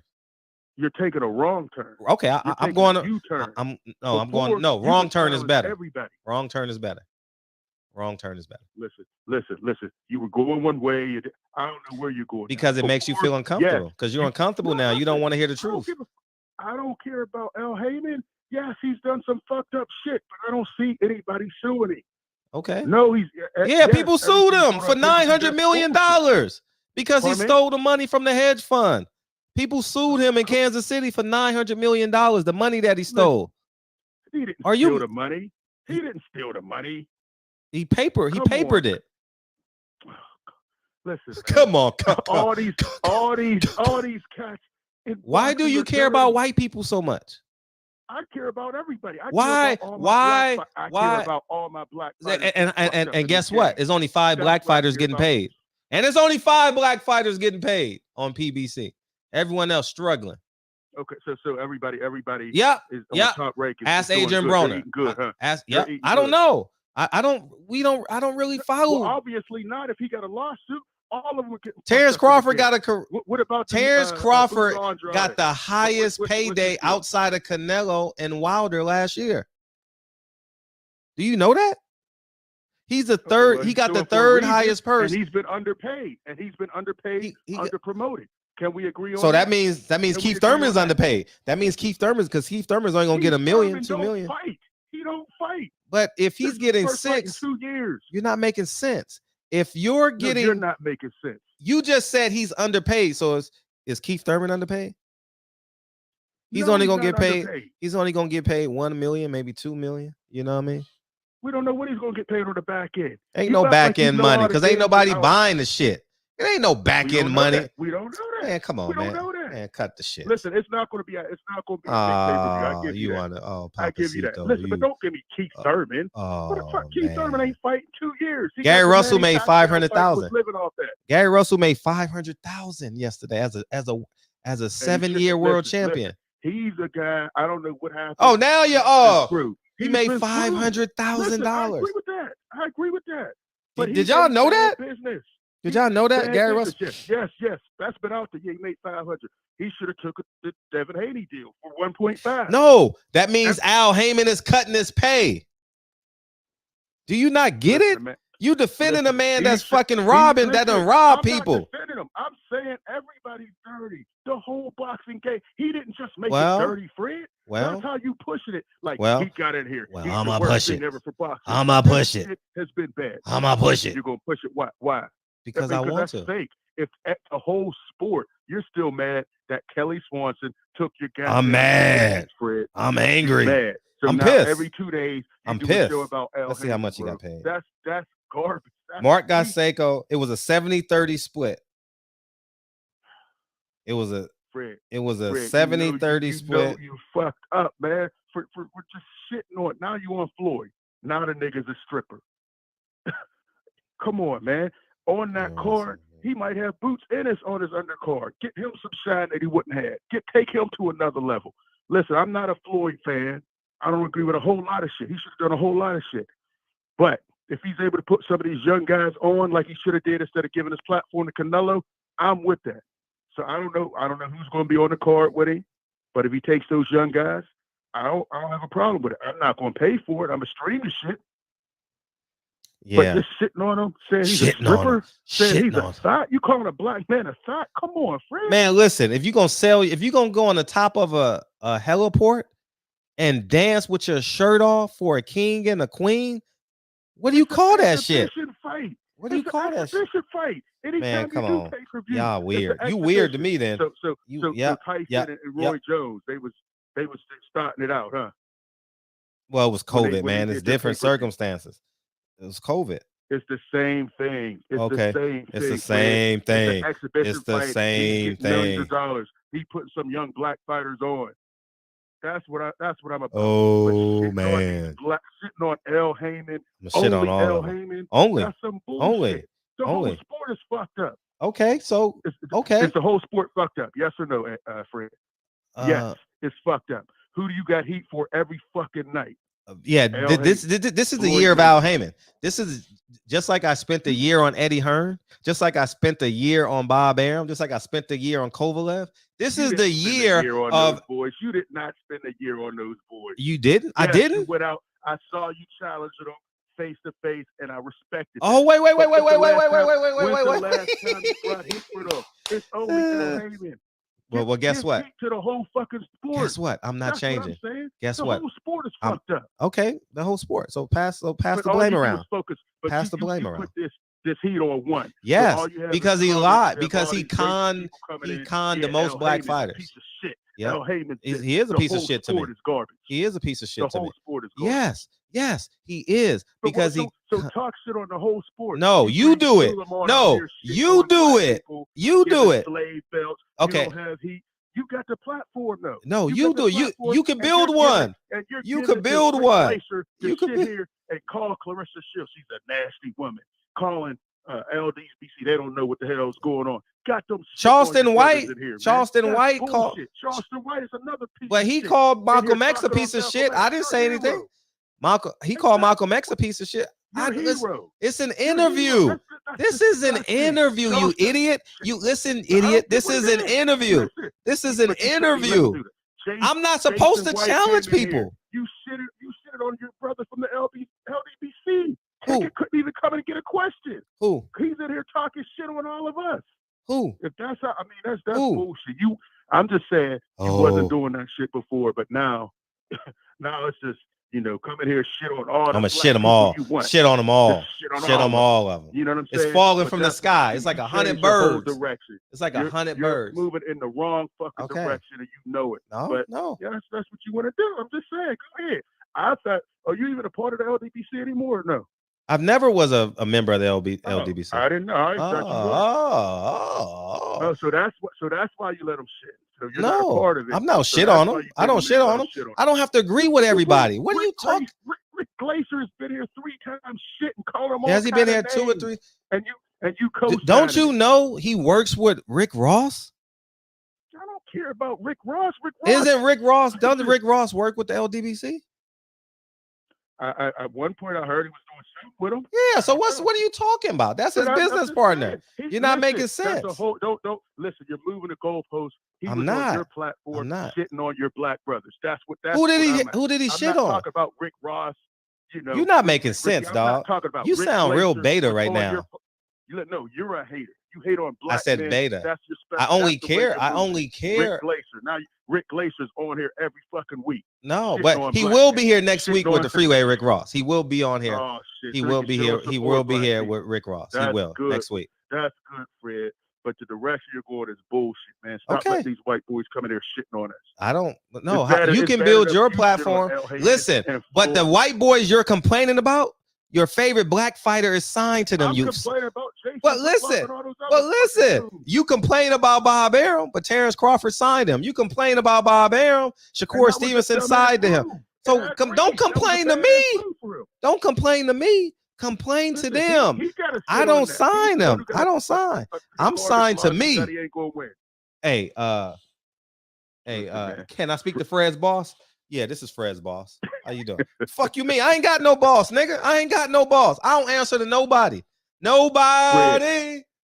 No. I know you know. I'm just saying, nobody. When you started out, you was in a whole different direction. You was taking it to the Oscar De La Hoyas, to the Eddie Hearns, to anybody. Now it seems like all you got heat is for black people. I've only held black people accountable for the most part. You're going, that's fine. Yep. That's the direction you're going. You're only going heat for brothers. Somebody else is calling in. I mean, you didn't had a lot. You couldn't get it off in 15 minutes, man. God damn. No, I got it off. You're on some bullshit. Okay. That's bullshit. Okay. But Fred, whatever, keep moving in that direction. It's bullshit. Shit on every black person you can. Good job. Pete, thank you. I appreciate you.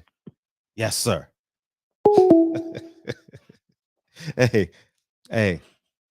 So when Adrian Broner goes sign with let's see, maybe Top Rank, maybe Eddie Hearn, maybe Boxer, maybe y'all gonna be like, man, are y'all gonna wake up then? Are y'all gonna wake up then or no? Next week will be a year Adrian Broner hasn't fought. When Jamal Charlo steps in the ring with Canelo, June, July, August, September. That's one fight in 20 months. He's stepping in the ring with one fight in 20 months against the best fighter in the world. Do you understand? I'm going to repeat. If Jamal Charlo gets the Canelo fight, that will be, he's only had one fight in 20 months, and he's fighting, quote unquote, the pound for pound best fighter in the world. Is he prepared to fight the best fighter in the world? Or not? Or not? Listen. Hit the like button. Hit the like button. Smash the like button. We got 600 people in here. Smash the like button and keep on calling in. Keep on calling in. Because if I change the name to Bob Arum, which I will gladly do if he does. Wait a minute. Time out. Did not get on Bob Arum's ass about the steroid shit. Oh, y'all forgot about that. Oh, y'all forgot about that. Oh, y'all forgot about that. Didn't I just get on Sean Gibbons? Is Sean Gibbons white or Sean Gibbons black?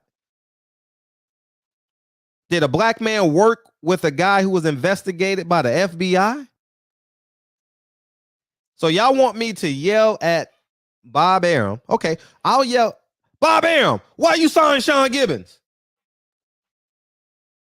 Al Haymon had a 15-year gap. All the information is online and all he was there. And he still does business with him. Oh, he's a changed man. That's what it is. He's changed. Sean Gibbons is an honest man now. He's honest. It's all on one thing. I see everybody's chat. It's all connected. Yeah. The day black people stop worrying about other people, the day you unfollow DL Hughley is the day you wake up. That's when you'll wake up. It ain't no victims in 2022. Oh, I got to put the number. That's why y'all not calling in. Thank you. I apologize. And feel free to beam in. There is no victims in 2022 outside of systemic oppression. Systemic oppression will forever reside in America. Do your part. But when we say, I feel sorry for you, Terrence Crawford. You signed $6 million contract, $4 million contract, $3 million contract, and now you crying racism? Come on, y'all. I ain't with that. So that means I should blame Kelly Swanson as why my platform is unsuccessful, right? It's Kelly Swanson's fault, man. That's why I can't get interviews no more. It's Kelly Swanson. Oh, my YouTube channel's gonna fail now. I can't get a credential now. Oh my God, what am I gonna do? Oh, hey, Blue Blood, you think you could share your interviews with me, Blue Blood? Shout out to Blue Blood, man. 504. What it do? What up, Big Fred? How you doing, man? It's Taiwan, baby. Hey, how's your son doing? He doing good, baby. Is he staying at Kansas or he's transferring? Man, everybody ain't see that, man. He gonna stay there. Okay. Mm-hmm. Everybody ain't see that, man. He gonna stay there, man. It is like his class. A lot of them stay there. A lot of freshmen, son with their smiles was there. Mm-hmm. A lot of them stay there. Mm-hmm. And I think they're gonna be good with that good coach, man. I think they're gonna be hands on. Okay. But how you been, man? I've been good, man. It's great to hear your voice. Like it really is. It really is. Good. I appreciate you, man. You gotta connect with the New Orleans people, man. You mess with Master P. Facts. And you're a good trainer. We hear down here about you, man. Mm-hmm. You know my cousin Tevis, all them who played in D1 at Bella and all that. Oh, that's what's up. Yeah, man. You all right, dude, huh, man? Yeah, thank you for asking. I'm super. That's good, man. I'm glad that you got over the situation you was over with, man. The COVID thing, man. Mm-hmm. That's a beautiful thing, man. Yeah. But I'll let you get back to him and get back in the chat, man. No, but that's God bless you and your family.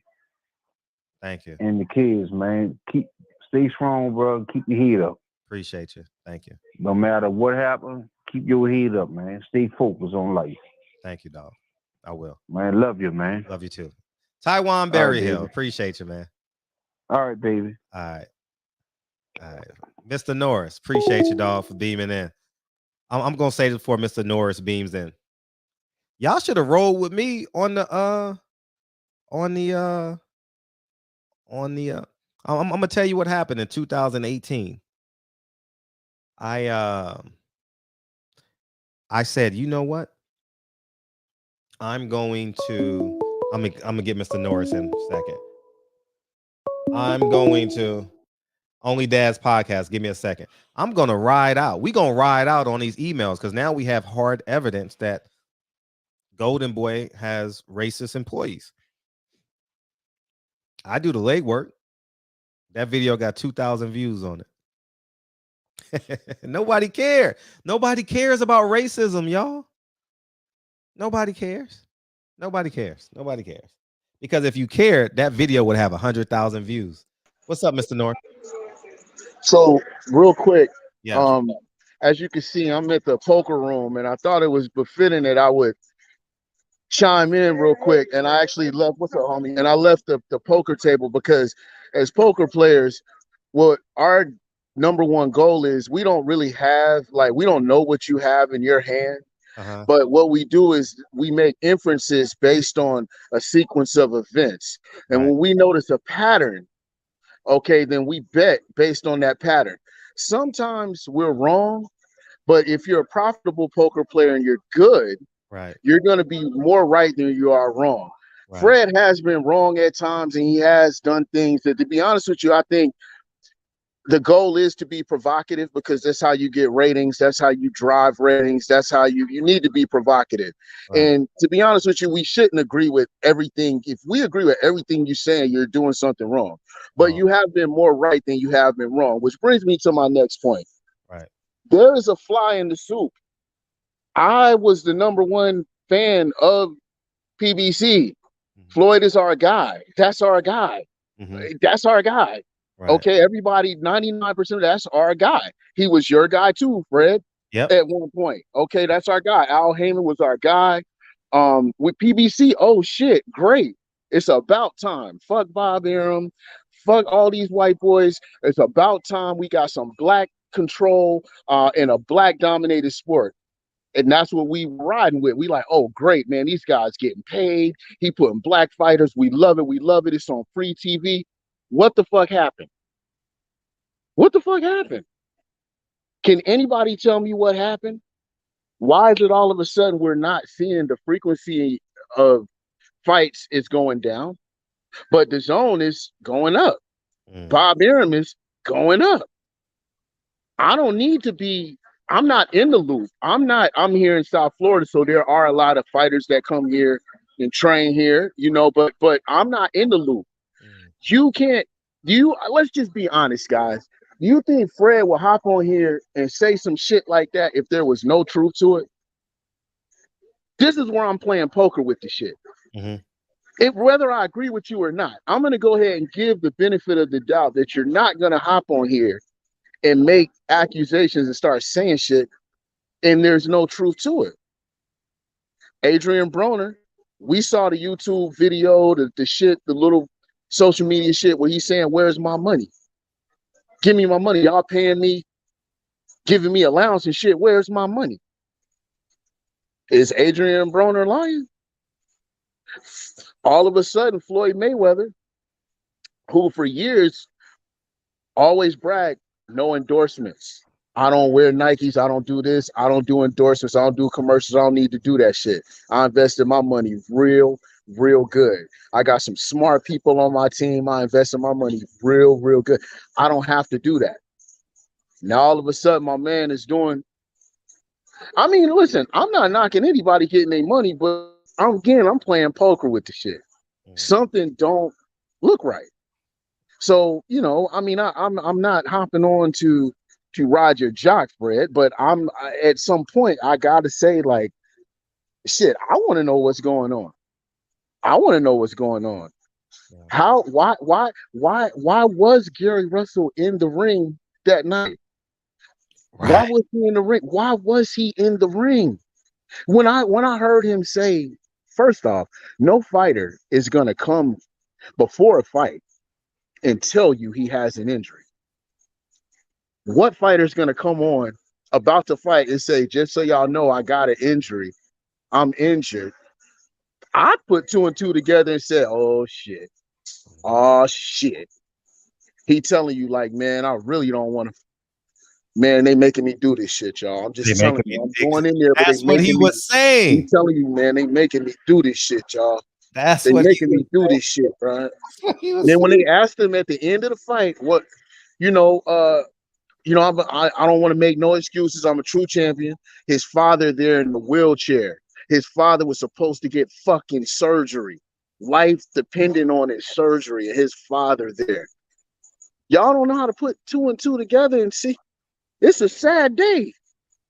Something ain't right over at the PBC. Something is not right.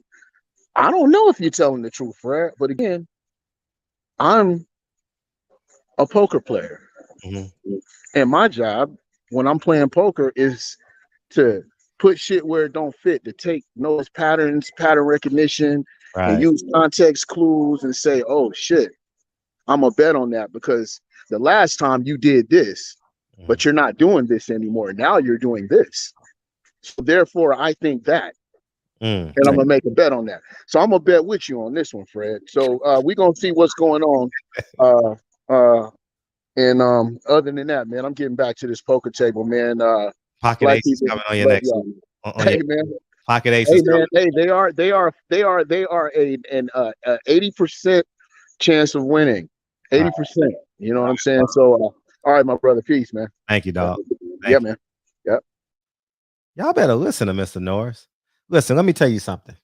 All right, we're gonna make this make sense. Since he said context clues and being pragmatic, listen. March 3rd, 2016 or 17. March 3rd, 2017, March 5th. There was a fight on CBS. I'm gonna repeat. There was a fight on CBS. It was I actually interviewed Sean Porter after that interview, you know, with I watched I'm in my high-rise condo watching the fight. Who watched that fight with me? She works for I'm drawing a blank on her name because I ain't seen her in a long time. What's her name? She works for Ring TV. God, what's her name? She just had a baby. She came over and you know, I'm in my high-rise condo, got a view of the city. I had a little fight party, you know, having a great time. It was a fight on CBS. You remember that fight? I don't know why I didn't go, but Danny Garcia versus who? Keith Thurman. For what? For free? I'm going to repeat. I'm going to give y'all the optics. I'm in my high-rise $1 million condo that I own, looking over all of Los Angeles. Had a fight party. I think the guy from Behind the Gloves was there. Cynthia Conte, she was there. I had chicken, you know what I mean? Whole bunch of food laid out. We having a good time. And I'm watching the fight. And we actually did an interview with Sean Porter and Kenny Porter that night. And with Cynthia Conte. And it was Danny Garcia versus Keith Thurman. And that was for what? For free? For free on CBS. 4 years later, I repeat, 4 years later, Mario Barrios versus Keith Thurman on pay-per-view, literally 4 months apart. Come on, y'all. Are we seriously going to fall for the banana in the tailpipe? We seriously don't think something is up. We seriously don't think something is up. Keith Thurman, and you still got to deal with Showtime.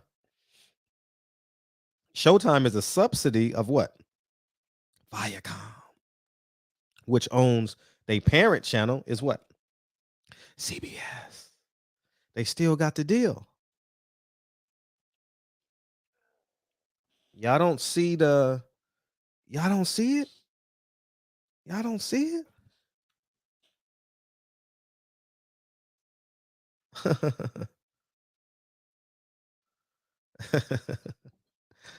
I'm stunting on my haters, man. That's all I'm doing. I'm just stunting on my haters, And but what year did Danny Garcia? Because it's literally to the date. It's just 1 month from the date. So because I want y'all to fully understand what the hell is really going on. We're gonna bring it home tonight. We're gonna bring it home tonight, man. You know what I mean? I'm not going to the UAE to box for a king. Danny Garcia versus Keith Thurman. They never fought twice. Why it says Danny Garcia? March 4th, 2017, dog. March 4th, 2017. I thought it was March 5th. March 4th, 2017. 5 years to the date. 1 month short of 5 years to the date. It went from free to pay-per-view. A tune-up is on pay-per-view. It was a unification fight. Keith Thurman was undefeated. Danny Garcia was hot as fish grease at Barclay. And now, Gary Russell, instead of fighting at the MGM, he got to go to where? He got to go to Atlantic City. And there's no fights at Barclay. Now we got to do it at the Prudential Center, which is great if you're flying into Newark. If you fly into Newark, the Prudential Center is perfect because it's a train that lets you off right there. You can just walk right into the Prudential Center. So from that perspective, it's perfect. You literally can fly in for the fight and literally fly out and not need a car, not need anything.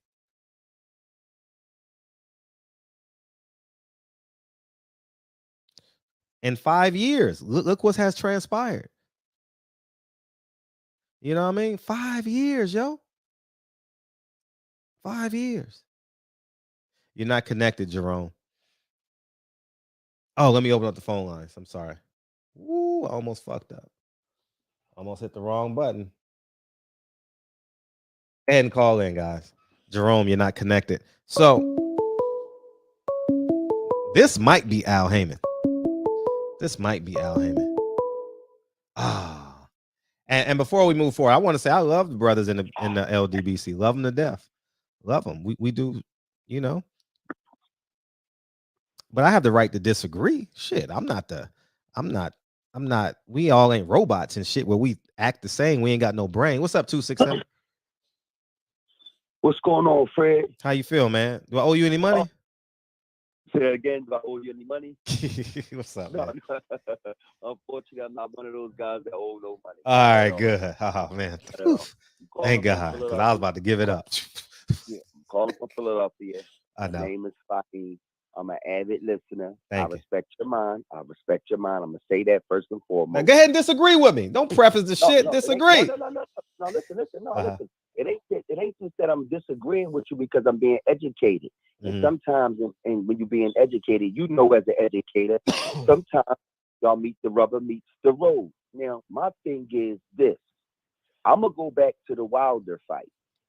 I've been doing some research for a while, and I'm still haven't found it, nor have I found nobody that can help me with this problem I'm having. Now, walk with me a little bit. I'm going to keep it brief, but just walk a little bit with me. Okay. Prior to July 4th, Fury was getting in the ring with the Lions. the Jared Andersons. We was watching the black guys, the split lips that he was calling cold sores and all that, right? They was whooping on his ass. Mm-hmm. Now they hit us with they hit us with the COVID. Right. So once they hit us with the COVID, he's coming up with, he's at the bar, he's at the car dealerships, he's out and about having a great time. No footage of him training, no footage of him sparring, no footage at all. Now, I'm trying to figure out. All right, and I got one more thing. They did the interview with Sugar Hill. They asked Sugar Hill what was his biggest improvement through this camp. Sugar Hill answer was the power. He got such power now. So how do you come from pillow fist to power after we caught you cheating on numerous occasions with the sparring guy with the 5-pound aid weights and all that, with the taking all the shit out the gloves? Now you got all this power. I can't find nothing to say that he did no training. Now I'm not going to say what I know about the humanoids, but it looked like he was fighting a robot. If you ask me, why can't I find no type of nothing? I'm talking about I can't find nothing after July 24th that he did no real training. Even on the day of the fight, he was in the background instead of warming up. His fat ass is laying down watching the pre-fight. So I'm not really understanding. Did we see him fight a humanoid? Was that a person he was fighting? Because we know Fury ain't never knocked nothing out. He ain't never knocked nothing out. So now all of a sudden he knocked the king out? Bomb Squad? And he go toe-to-toe with Bomb Squad? Toe-to-toe. He get up and go toe-to-toe with Bomb Squad? I'm confused.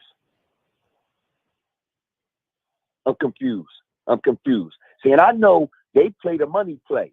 They know that they look at us as feeble-minded, that we not supposed to even look even further into it. We supposed to buy whatever they saying, and that's just supposed to be that. Because that's why all of us is dumbfounded. When we watched that fight, I watched everybody.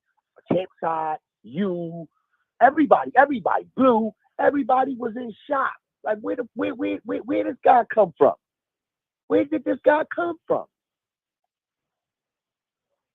I'm talking about total shock. And they don't show us no footage of him hitting no bags.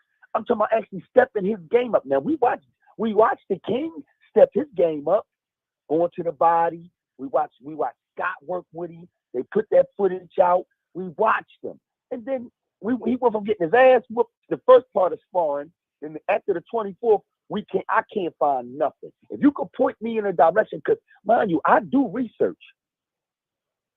So I'm confused. Now, if you ask me, I think he fought a humanoid. And I'm sure you're familiar with humanoid shit. I'm not. Anything's possible, man.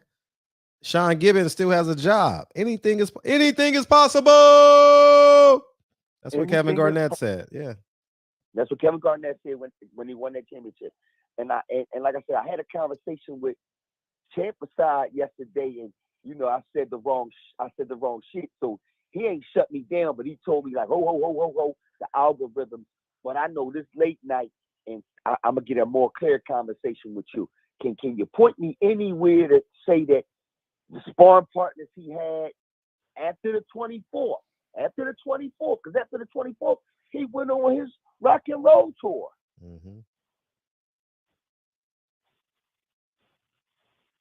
I don't know. That's a question for Jared Hurd and F.A. Right, because again, he can't go from pillow fist to Deontay Wilder himself with the big right hand. Now he got the fucking big right hand. Right. Where the fuck he get the big right hand from? Right. And Wilder broke his hand on this nigga face. So I'm just asking, Fred, if you get some type of information, like I say, I'll post it for sure. I'm a vivid watcher. I'm a fan I'm with you. I'm with the LDB. I'm with those my brothers. Yeah. You know what you should do? You should produce a first 48 on Tyson Fury. Okay. I mean, because I'm coming up short after the 24th. It's all rock and roll, buying cars on yachts. And then when they said something to him about the split lip, he said, "Oh no, I got a cold sore." What? He wouldn't even eat the. Try Jesus. Say that again. Try Jesus. Try Jesus. Try Jesus. Yeah. Jesus. Miguel. Miguel. Yeah, Miguel. Try Miguel. Okay. I mean, if that's where you're going to send me at, because I know that you are an educated mind. Oh, Jesus. And you know what's going on. You trying to steal another 2 minutes. Look at you. Nigga trying to steal 2 more minutes. You said, I don't even want the 2 minutes. I just want the answer. I don't even want the 2 minutes. You can edit the 2 minutes out. Yeshua. I just want to know, like I say, within my research, I haven't felt a sparring partner. I haven't felt a we'll get Big Baby Anderson on. I had his phone number, man, but I put it in wrong, dog. I put it in wrong, and I'll get it somehow. I'll get it again somehow. Okay. All right. Okay. And and you can ask him. I'll keep your foot on their ass. I will. Keep your foot on their neck. I will. The other foot in their ass. Damn, niggas leaving, dog. You kicking niggas out. Niggas leaving. No, you would have lost 100 people fucking with you. See, that's crazy. Niggas leaving. I'm looking at the numbers. We had 600 people in here. Now it's like 510. No, come on. I ain't lying. They like, man, you got to get that humanoid off the phone. I can't. No, got to get you off the phone. Hang up. Clarice.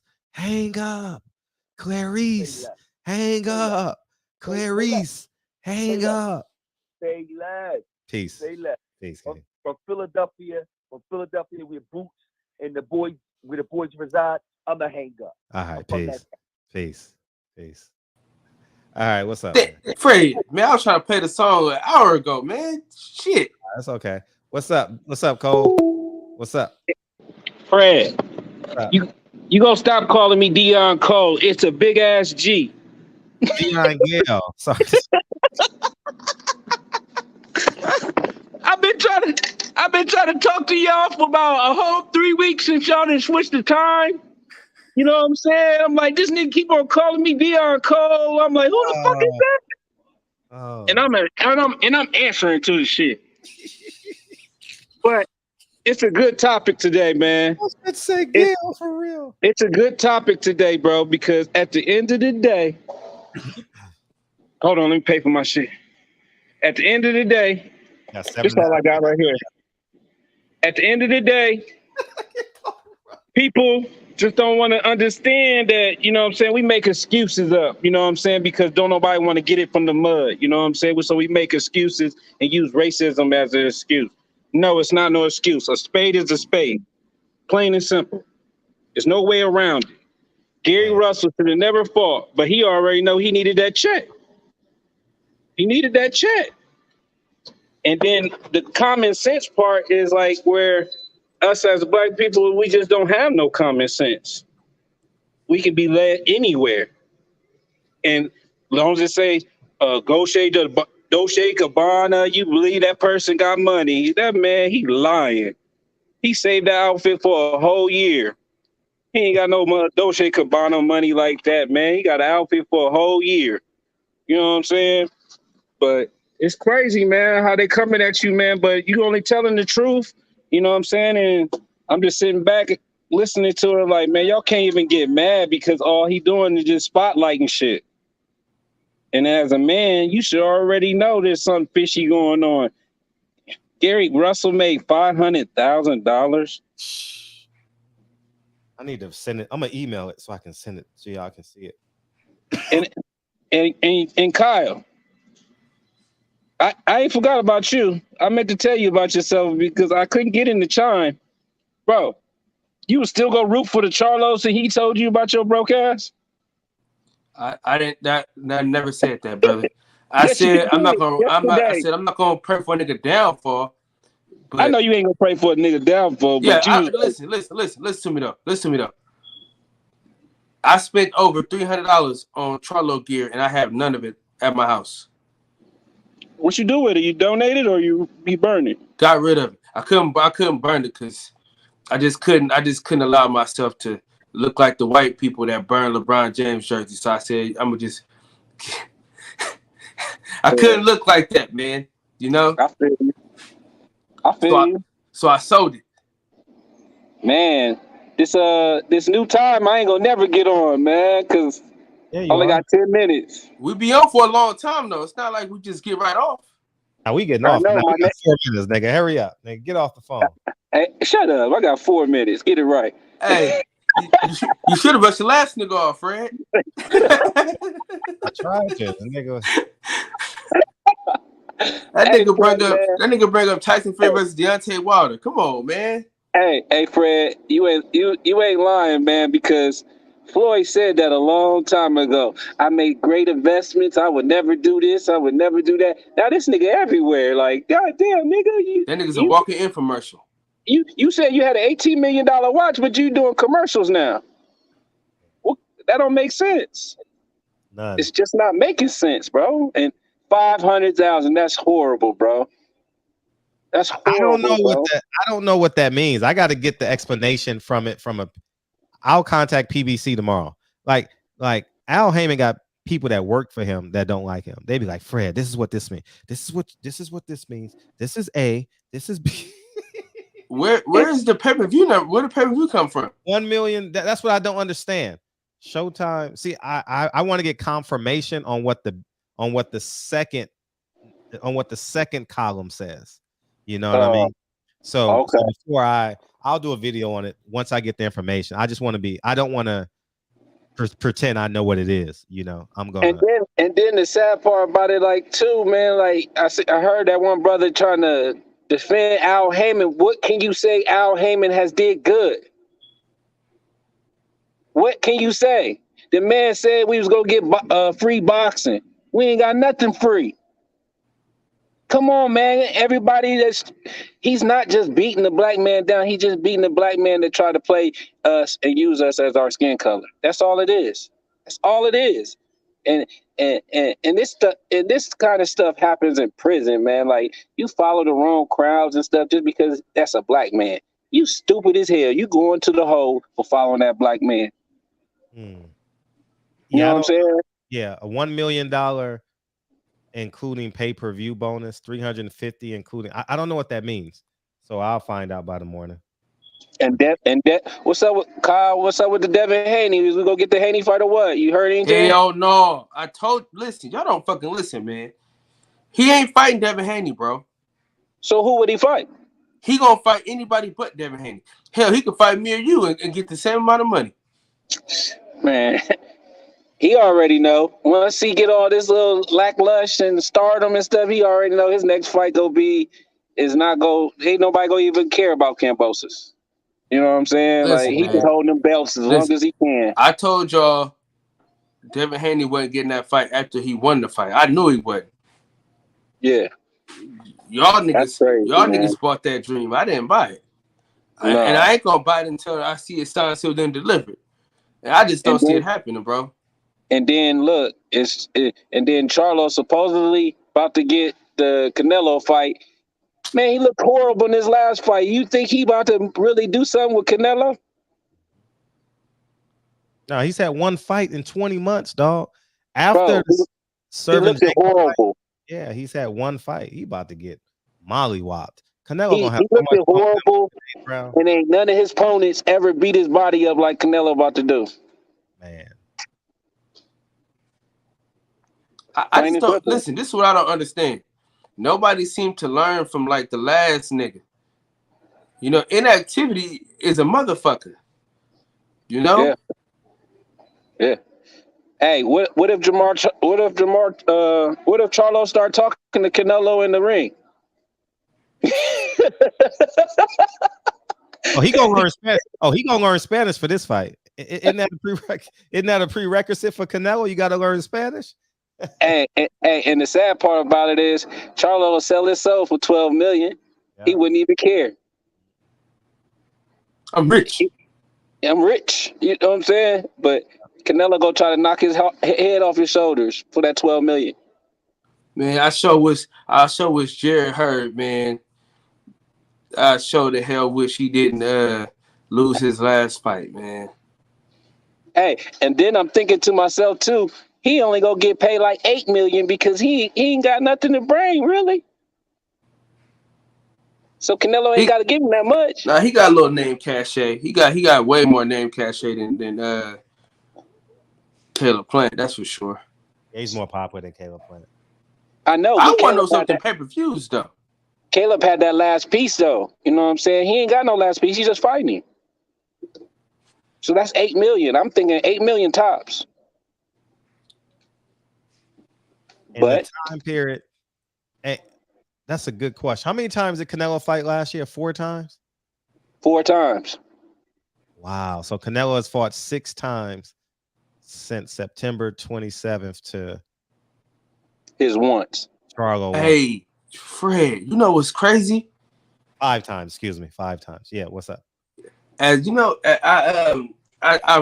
we talked last night, right? All right, fellas, I'm 2 minutes late. Keep it cooking. Oh, appreciate you, man. Fred. Yes. You know, we talked last night. Remember that? And you said something, and I sat on that shit all night and all morning. What'd I say? You brought up Eddie Hearn and the $10 that he was charging for a monthly subscription, right? I didn't do a video on that today. I fucking forgot. Continue. And think about this, though. Yes. His fighters aren't just fighting once a year. His fighters are fighting a lot. Well, at least twice. They're fighting twice. The people you want to see are fighting twice, right?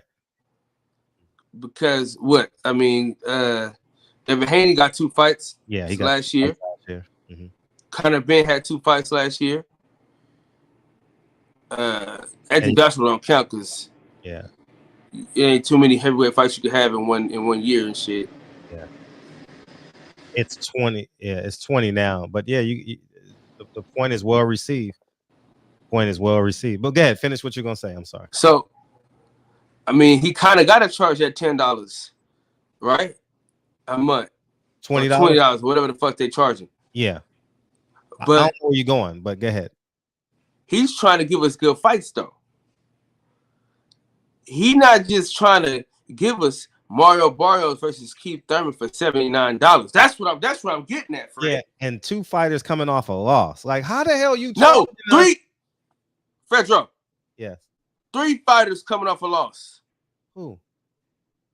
Oh, Leo Santa Cruz is the co-main event. Yeah. And is that Michael Carvajal's son he's fighting?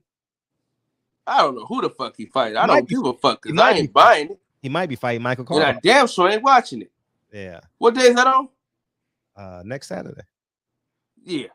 Next Saturday, you said? Yeah, next Saturday. Ain't nothing on Saturday neither. Oh yeah, me and the wife, we going out. Me and the wife going out on the town. It's Pro Bowl.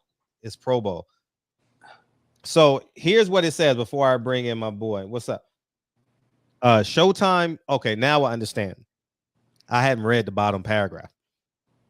Showtime pay-per-view confirmed fight between the number 1 contender, Magsayo, and Russell Jr. Gary Russell will make a guaranteed purse of $500,000 from the mandatory title defense on 22nd January. He will estimated pay-per-view points bonus up to $500K more. Huh? Where the fuck is the pay-per-view at, though? Is that overseas? Yeah, I don't know. See, I need clarification on that before I pretend I know what the fuck I'm talking about. I don't want to pretend. I want to know. So I want to know if that's standard or not. What's up, man? What's going on? How you feel? Thankful, man. Thankful. Happy New Year to you. What's up, Kyle? Hey, Fred, you can't say Happy New Year, bro. It's fucking the end of January, man. That's the first time I'm talking to him, so you can get off that one. What's going on? No matter of fact, let's keep it going, Fred. We should keep it going until like September. Yo, Colin, something, man. What's going on, man? I just wanted to tell you, you know what I'm saying, that you're a bad man, man. You continue to do your journalistic duties, bringing the facts forward, as well as doing some other things. Gary Russell definitely showed a good account for himself. But I agree. But I would like to say he was fighting a lot of things. You spoke about a few of them. I think inactivity was one of them. I think fighting the judges was one of them. There's a few other factors that got in there. But I want to ask you guys a question, if you don't mind answering. What was that with the interview with the referee after the... I've never seen that before in my life. That got to be some bullshit. I've never seen that in my life. The fact that he said, I don't see no punch. Oh, I said PBC they got to be joking right now. No, that was pretty fun. We was laughing at that. We were cleaning the place up today, and had a vacancy, so we're cleaning it up and shit. And we just started busting up laughing. I was like, if I commit a crime, I want that ref. That ref. I ain't shit. And he was hammering him. Too. He was like, "You made me see something I don't see because I don't see it." I see it. And then he hit Jim Gray with the towel because he all nervous and shit. Hey, then Jim Gray hit the nigga in the face with the microphone. Oh my God. But yo, that's amazing though. I'm surprised it's not a meme by now. But good. For real, like I think boxing ain't big enough, man. Yeah, they didn't. Like it just kind of went by. Like, did we really just see an interview with the referee right after the fight? And he's like, I ain't seen nothing. Yes. You're breaking down some stuff about the PBC, and I wanted to ask you guys another question. The WBC title you would say is the most coveted title in boxing, correct or incorrect? It's the most popular in terms of status, in terms of like everybody would love to get their hands on the WBC title. So why was it so hard for somebody to want the WBC featherweight title? Well, they got it. No, now, but Gary fighting once a year, twice a year. You think that there'd be more fighters lining up to want that WBC title, right? As well as the other 130, 135, 140, 147. It's very coveted. How come nobody don't want the WBC 106-20, until now? Right. Well, I mean, the thing about Manny Pacquiao that y'all gotta understand, him as a fighter is the same as him as a promoter. He's just like Canelo Alvarez, very opportunistic. Like, so they're gonna fight. They see something. They go, oh shit, he ain't fought in 2 years. His daddy's sick. That motherfucker, they knew that nigga was injured from the beginning. You know what I'm saying? That nigga hurt. You know what I'm saying? Let's take this fight. Feel me? That's exactly what happened, bro. Think about it. Before that, you never seen a chink in his armor. But his last fight, he looked a little sluggish. Right? Off for 2 years. Oh, yeah, we could take it because he throws a lot of punches and shit like that. So we could probably, get the judges on our side and shit like that. So that's what it was. It wasn't like the Gary Russell of 3-4 years ago. There's no fucking way they put him in the ring with a Gary Russell from 3 or 4 years ago. Ain't no fucking way. Absolutely. You know what I'm saying?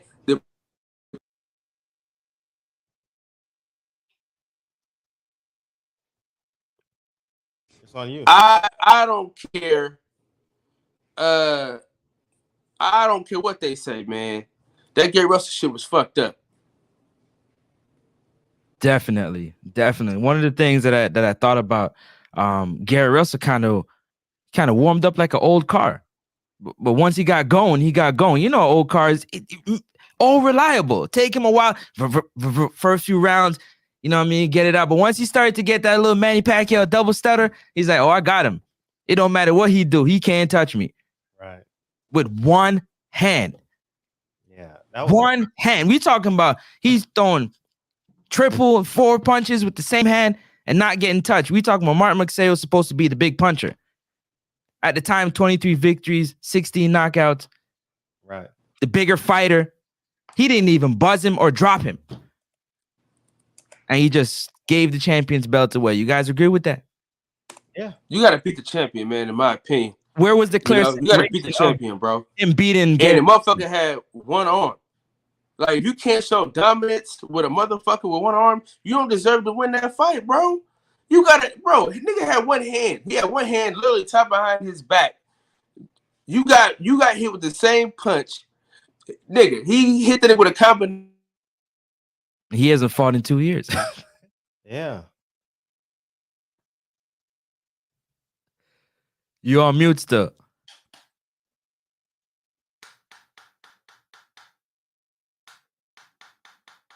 Kyle, we can't hear you.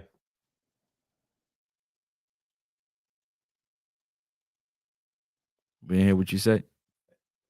Anyways, yeah. There you go. Yeah. So, yeah, I just want to say also the Sean Gibbons did some homework on it. You're not far off from what you're talking about. If you do your homework and do your facts, it'll take you no time to fix. Now, first of all, if you watch the weigh-ins before it got to Gary Russell and Mixeo, they was constantly fidgeting with the scale. Really? They was touching the scale. Go back and watch it. If they're touching the scale, they get off the scale. They're redoing the scale. It's like, why you keep touching it? Who was touching it? Who was touching it? Sean Gibbons or the person that was running the show in Atlantic City. Okay. You know, so I was wondering, like, it was kind of weird to me because you pick up on things like that. Well, I do at least. I'm wondering what's going on. Like, they keep messing with the scale anytime I watch it. So, and it's a digital scale, so you know how that goes. Yeah. You can wave that any way you really know if you know what you're doing. Right. Stand too close to it, it takes a few pounds, whatever the case may be. So I just want to tell you, man, I don't come on much often because, we grinding, but I appreciate what you're doing. Continue. Hey, listen, I'm going to hit you on the back end. Got some stuff I want to talk to you about, but hopefully I can help. Nice think alike. Appreciate you. Big up to everybody in the chat. You already know what it is, man. Francis from the weigh-in. Huh? Tell them to go to subscribe. Definitely, man. Go to the weigh-in. Go to the weigh-in. It's right there on the screen and subscribe. Appreciate y'all. And we'll talk, man. Be good. But listen, they're doing these fighters dirty. You're looking at it. Paco tweeted a few weeks ago to Dan Raphael and a few other journalists.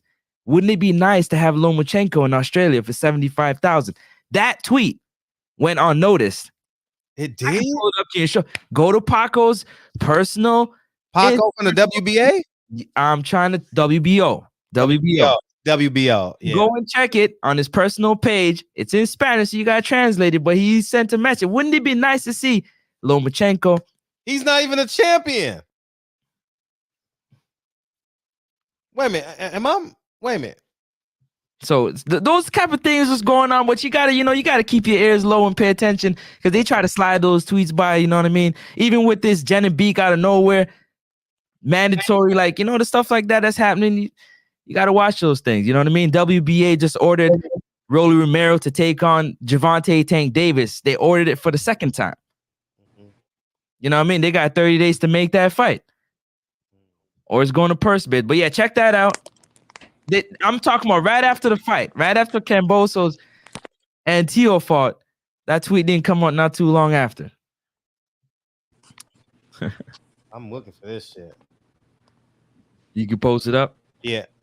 I'll do it in a second. Yes, sir. I'll have Mex come and translate it if you don't mind, Mex. Yeah.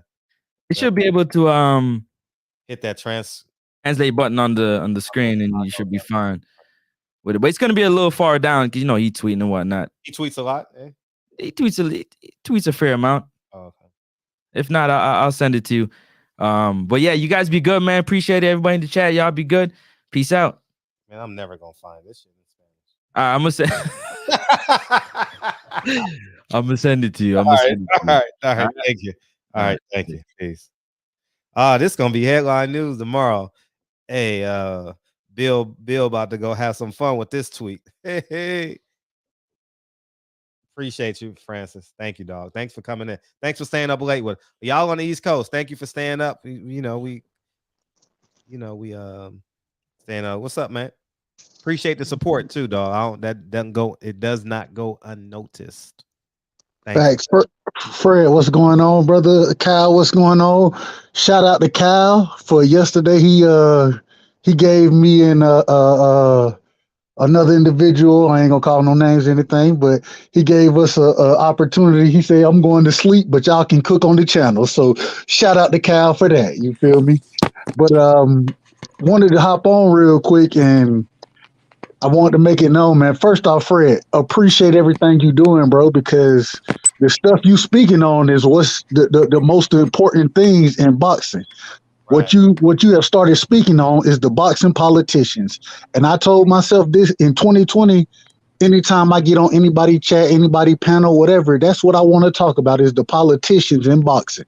You feel me? And I think I was listening to what you were talking about with Al Haymon and how you were saying, hey, yeah, we rock with Al Haymon from the beginning because he was black, but at the same time, he doing the same thing everybody else is doing. You know what I'm saying? And that's a fact. It's so crazy to me how the boxing politicians have taken over the sport in such a way that they one thing you were bringing up, Fred, once again, how you see these PBC fighters, individuals fighting once a year, individuals fighting once every 2 years. You know what I'm saying? They not getting the fights that they wanted or that they need to be in. And it seemed like Al done ran off with the bag. That's what it is. That's what it seems like. He done definitely You know? ran. Well, definitely.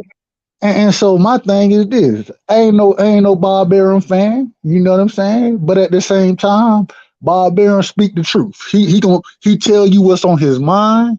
You know how to deal with him because he honest. He's very honest about what he thinking, and what he says is exactly what he goes and does. You know what I'm saying?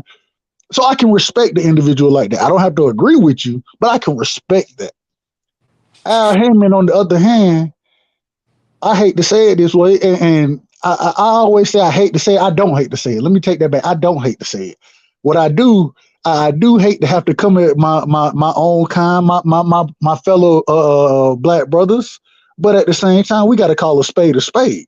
I'm not no fanboy of anything. I love the sport of boxing, and just looking at the way Al. The boxing politicians, that's what I'm going with. The Rick Glaciers of the world, all of them, the way that they are attacking the sport right now. And yeah, I do think that there are certain fighters out there that have some sneaky ways about themselves, but the majority of the fighters are getting screwed. A lot of individuals I heard over the last few days, well, why did Gary Russell, why didn't he pull out the fight? The nigga needed the check. He needed the check. You know what I'm saying? He ain't fought in 2 years. Go ahead. Hey, ringside. It's always easy for a nigga to count somebody else's pockets. Facts. You know what I'm saying? Nigga, hey, niggas always talk about, man, y'all wouldn't walk away from $500, let alone 500,000. You think I don't need that 500,000, nigga?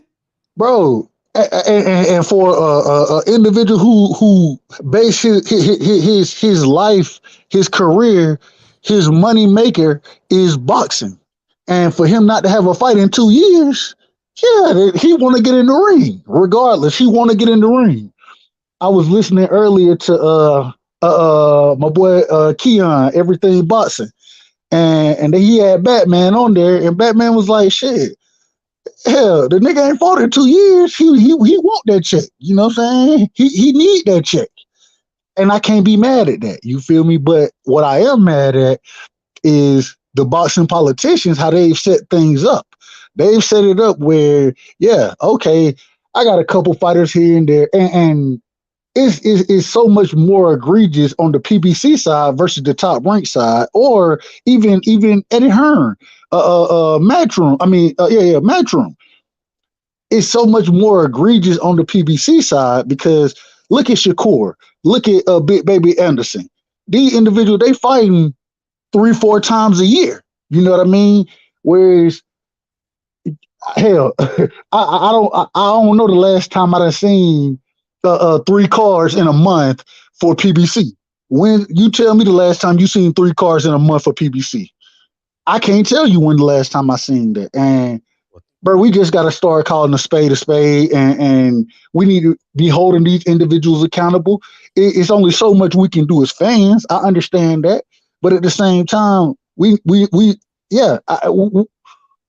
let's stop saying because what I've seen on Fred on your channel, the politicians come in and what's the first thing they say? It's not about race. It's about money. You know what I'm saying? It's about business. You know what I'm saying? That's what they put it on. Well, that may be the case, but at the same time, what we need to look at is well, who's doing the work? Who's doing the best business? Who's getting the fighters the most opportunities versus those individuals who only have fighters? When the last time Lubin fought? When the last time this man fought? Lubin had the best performance, dog. He'll get a year because he hasn't fought since June. So June of last year, and I think he has a fight coming up. I believe it's supposed to be in May, but there's no real date set for it. He got scratched. He was. That he was fighting on the whatchamacallit card that got scratched. I guess they got to reschedule it. What card?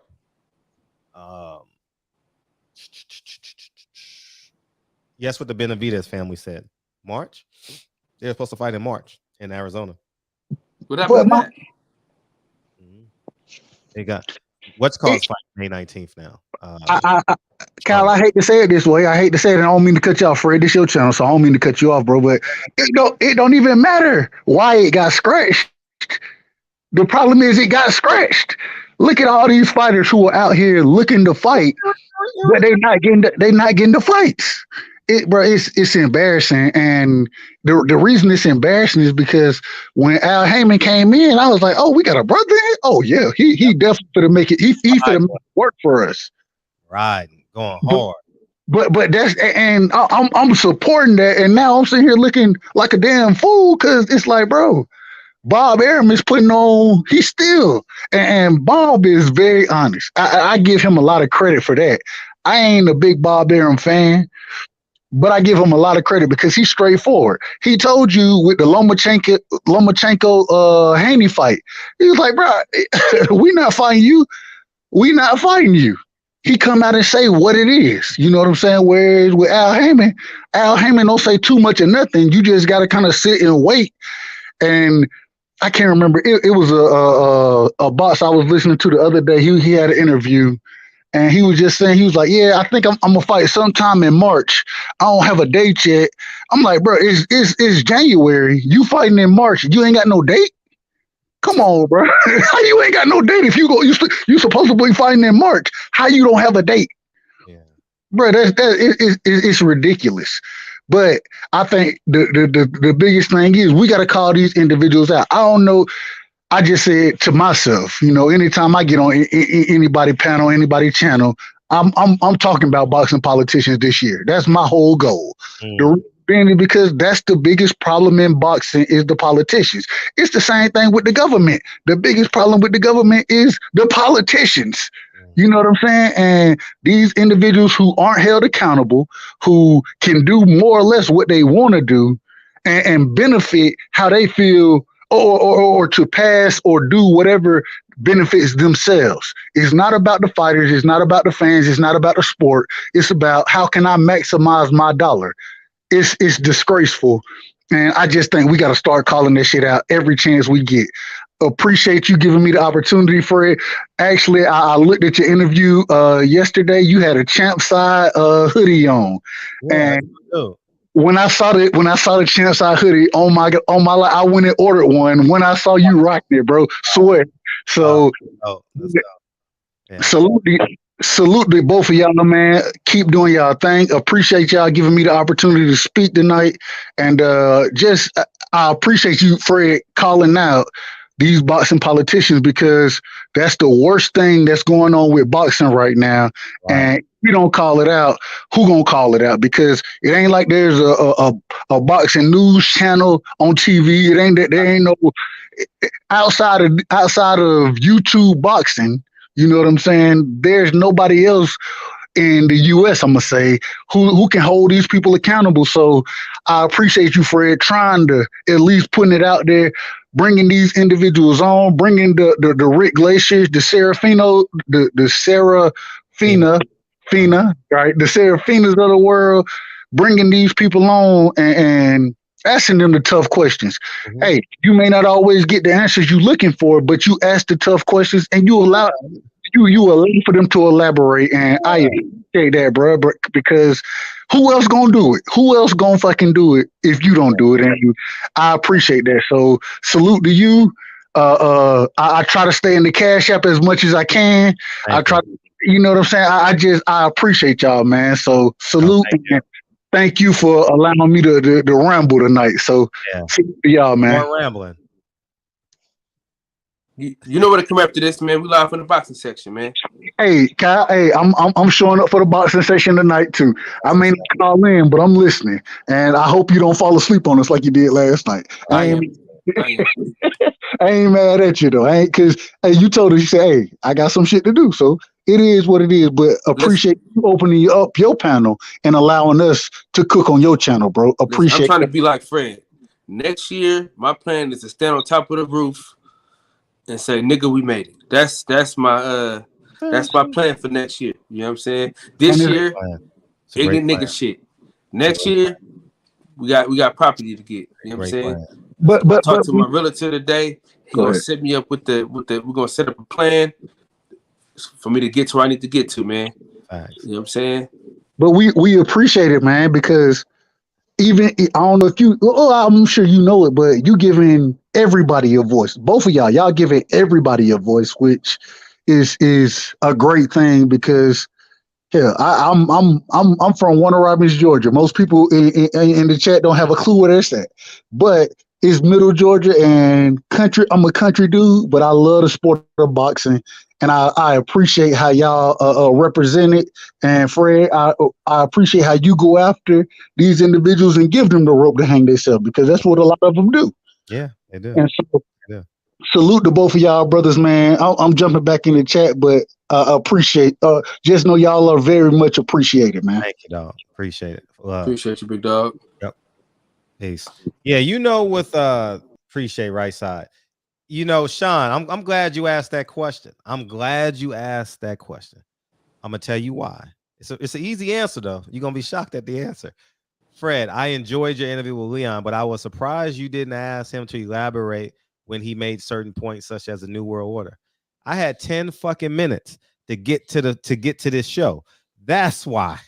I had 10 or 15 minutes, and I couldn't take him in a different direction because it would have cut, because I had to be at this show at 7:30. I ended that interview at like 7:28 to be here at 7:30. So that's why I couldn't elaborate.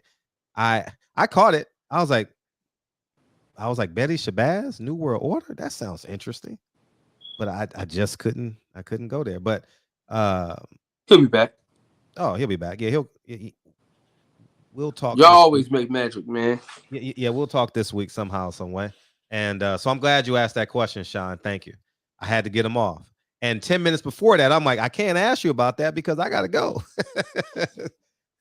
Yeah, man. Thank you, Sean, for asking that question. I'm very interested in that as well. Yeah, man. I think people have their own interview style. Like, I don't really get on people how I take it for what it is. Do I watch interviews and say, damn, I wish you would ask that question? Yeah, but everyone has their own personality. I'm not a rah-rah guy in an interview. I'm just not. And I don't challenge people with the tone in my voice. I challenge them with intellect. Like and sometimes, a lot of times, I want people to say they hate certain people. I don't know where y'all think like you got to be a gangster in an interview. I don't know if your job. I don't understand for real. When you interview someone, it's to get their truth. It's not to defend your truth. That's a debate.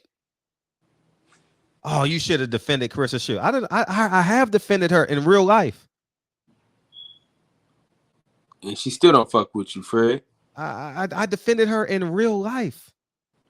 He ran up on that nigga at an event. Steve And Kim is the nigga he ran up on. And Sergey Kovalev. I didn't run up on Sergey though, but I did ask him the question about the disrespect to Carissa Shield. This is an interview. I don't have to defend my I don't defend what I believe in an interview. Listen, I'm gonna tell you something. If a person is defending what they believe in an interview, they're not a great interviewer, in my opinion. They can still be a good interviewer. They can still get information, but I'm not defending my truth when I'm interviewing somebody.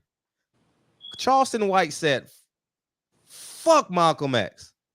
And I'm sitting there like, what do you want me to do? I think I kind of laughed a little bit. And I think it was like a mechanism for me to calm down. Like, oh, what the fuck you mean? Fuck Malcolm X. That's his truth. Fuck Malcolm X. And then the NOI cry. Oh, he said fuck Elijah Muhammad. Oh, wah. He just said fuck Malcolm and I didn't budge. That's his truth. That's his truth. Let him tell his truth. You don't hear people interview. Why did you kill that person? Why did you kill that person? You shouldn't have killed that person. Now that's what they say outside the interview, but in the interview, you want to know why. How did you get to the point of you want to kill a person? You know, I just that's my style. Some people may say it's weak, and I'm comfortable with it. And I'm totally cool with it. But if a person is arguing, debating what they believe in an interview, then like I think they're doing a terrible job. If someone says fuck Carissa Shields in an interview, I'm gonna ask, why do you say fuck her? My job ain't to defend Carissa Shields. That's her husband's job. When Serafina came in and said, because some of us don't like Rick Glazier, so we just let it pass, right?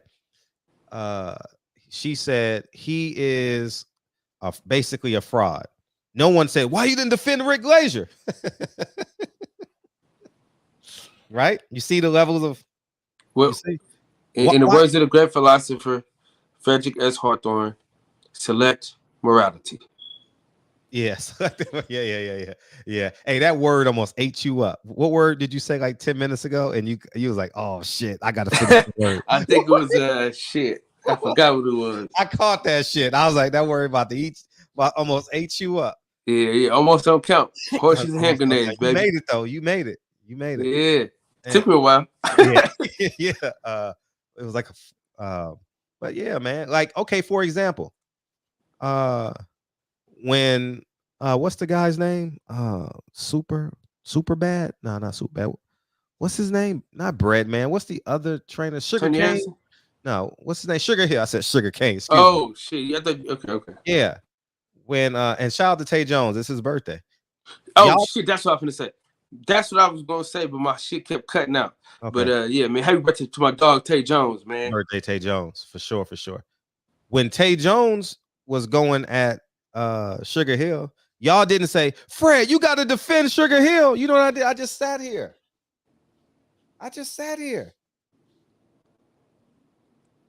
What you want me to say? When my man Drew Titan got in here, y'all didn't say you got to defend Sugar Hill, did you? Did you say that? He said he wants the nigga to die in the burning car, and niggas ain't said goddamn thing. I just sat here. Let people be themselves. You have the right to disagree. That's the beautiful thing about life. Like people get mad when I disagree with them. I don't hate you. I just disagree. And Fred always has a strong opinion. I don't budge. If I say I disagree, I disagree. And I could be wrong. But I think we just get out of whack when we say you're supposed to respond this way. The internet got us fucked up in real life. Like, how about Oprah when she's interviewing a ex-con? Why did you kill that person? You shouldn't have killed. You know what I'm saying? You understand what I'm saying? So at the end of the day, man, I think that we got to let people be themselves, man. Let people. Fred ain't that what like I said, Wesley Muhammad was a build-up for years, man. He called. He's just a liar, man. He's just a liar to me. I wish that interview could have been in person. I don't want to fight the man, but I think he should have. I want him to feel my resistance though. Like, you know what I mean? No, we ain't going out like that. I would have loved to have that conversation in person. And when you interview an NOI member, he's not the first NOI member I've interviewed. You're not gonna win no fucking debate with an NOI member. They can intellectually masturbate you for 2 hours, man. And they gonna sound so eloquent, and then they gonna say, brother, oh, brother. Man, get out of here. Come on, man.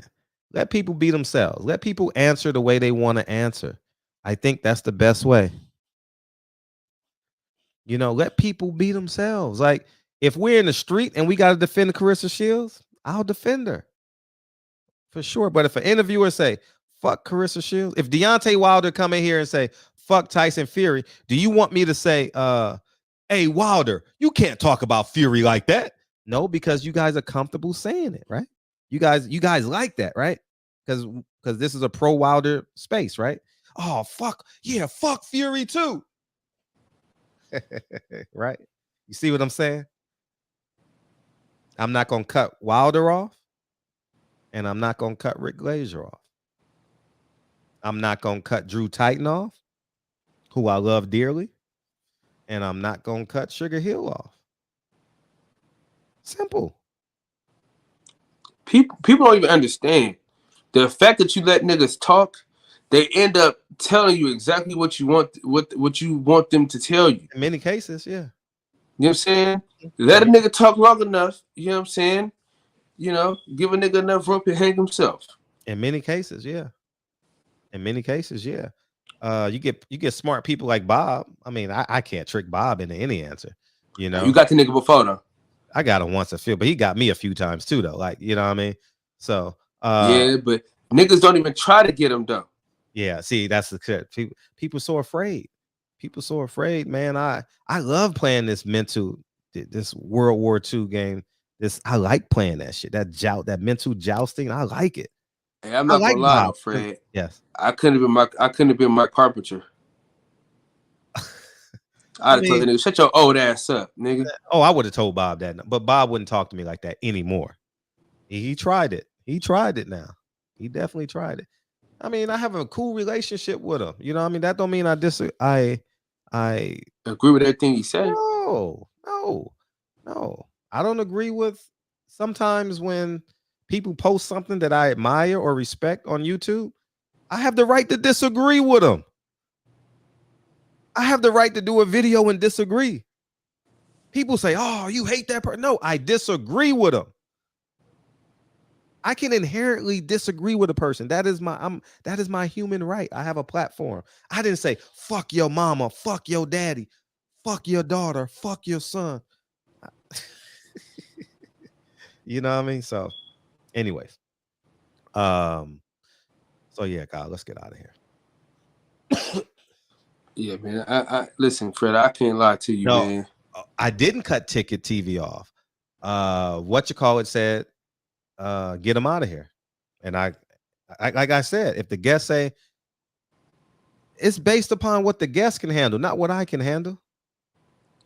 Yeah, because when that girl came through talking crazy, Fred didn't say no, don't talk crazy to mama's boy. Oh, nigga. Oh shit. yeah, I just sat here. I was like, oh shit. And then he said, nigga, that's enough, and we got her the fuck up out of here. Yeah, like I don't know. People don't understand. Like, people are so used to being censored. You know, like I'm telling you, the only time is Wesley, because that's like at least 10 years waiting on that son of a bitch. Don't respect him. I don't like nothing about him, man. I don't respect him. He lies. He lies.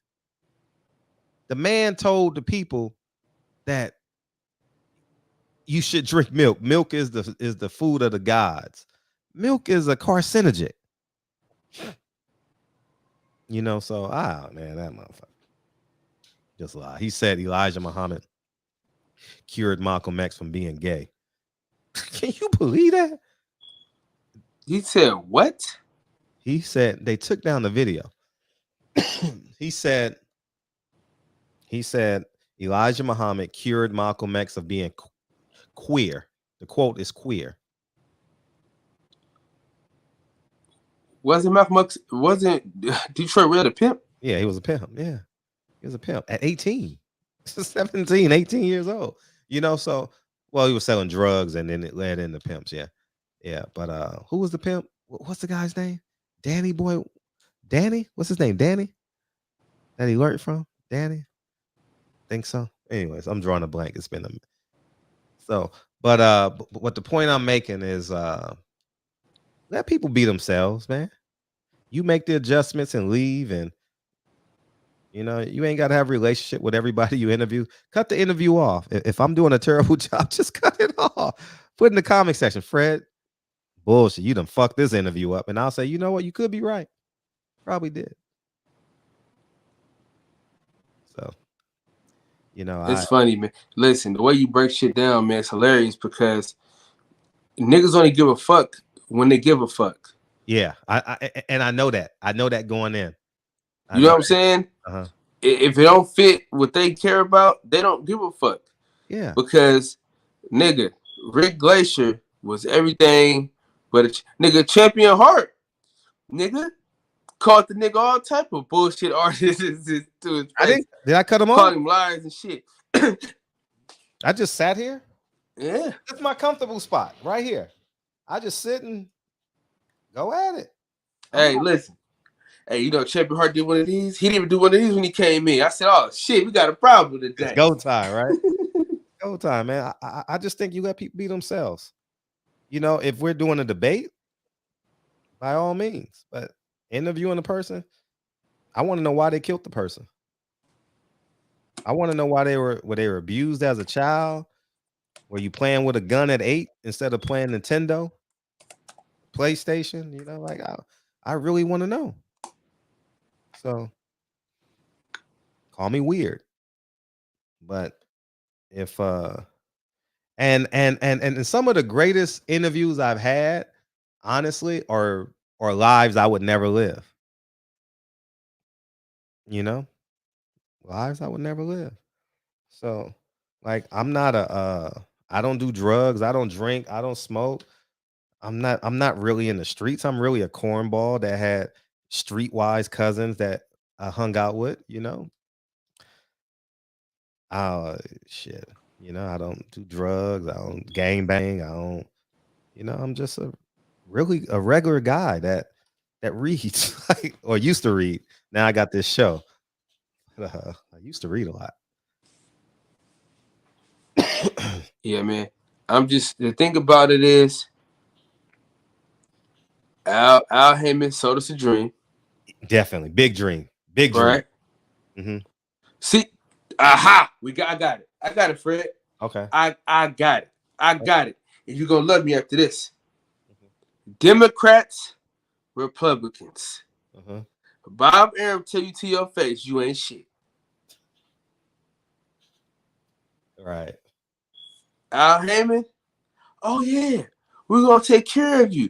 Black fans, let's get your vote. Can you vote? Can you vote? Oh yeah, we got you. Anything you want, anything you want. Get in the office, ain't done shit. Ain't listen, that all that shit on NBC and shit, that was a campaign trail. He got to Fox, nigga, and said, "Oh, we in office? Fuck y'all. Let me go sign this executive order for the Asians." Yeah, fact. $308 million. Was it billion? I don't know, 1 or 2. But yeah, man. And it's funny. Joe Biden said, "Piece of shit." Called somebody a piece of shit today. He called a Fox reporter a piece of shit. And the people gonna say, yeah, they deserve it. If that was Trump, if Trump would have said that about a CNN reporter,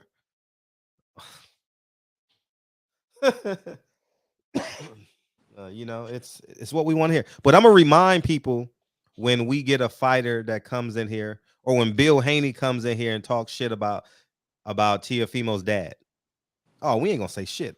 Should I jump down Bill's throat? Why are you talking about Teofimo's dad like that? Huh? What'd you say? Teofimo Lopez Sr. Yeah, why are you talking about Teofimo Lopez's dad like that? Or y'all want to hear it?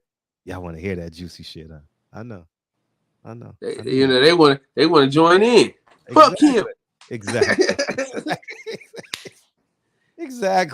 Exactly. So just let people tell the Hey, truth.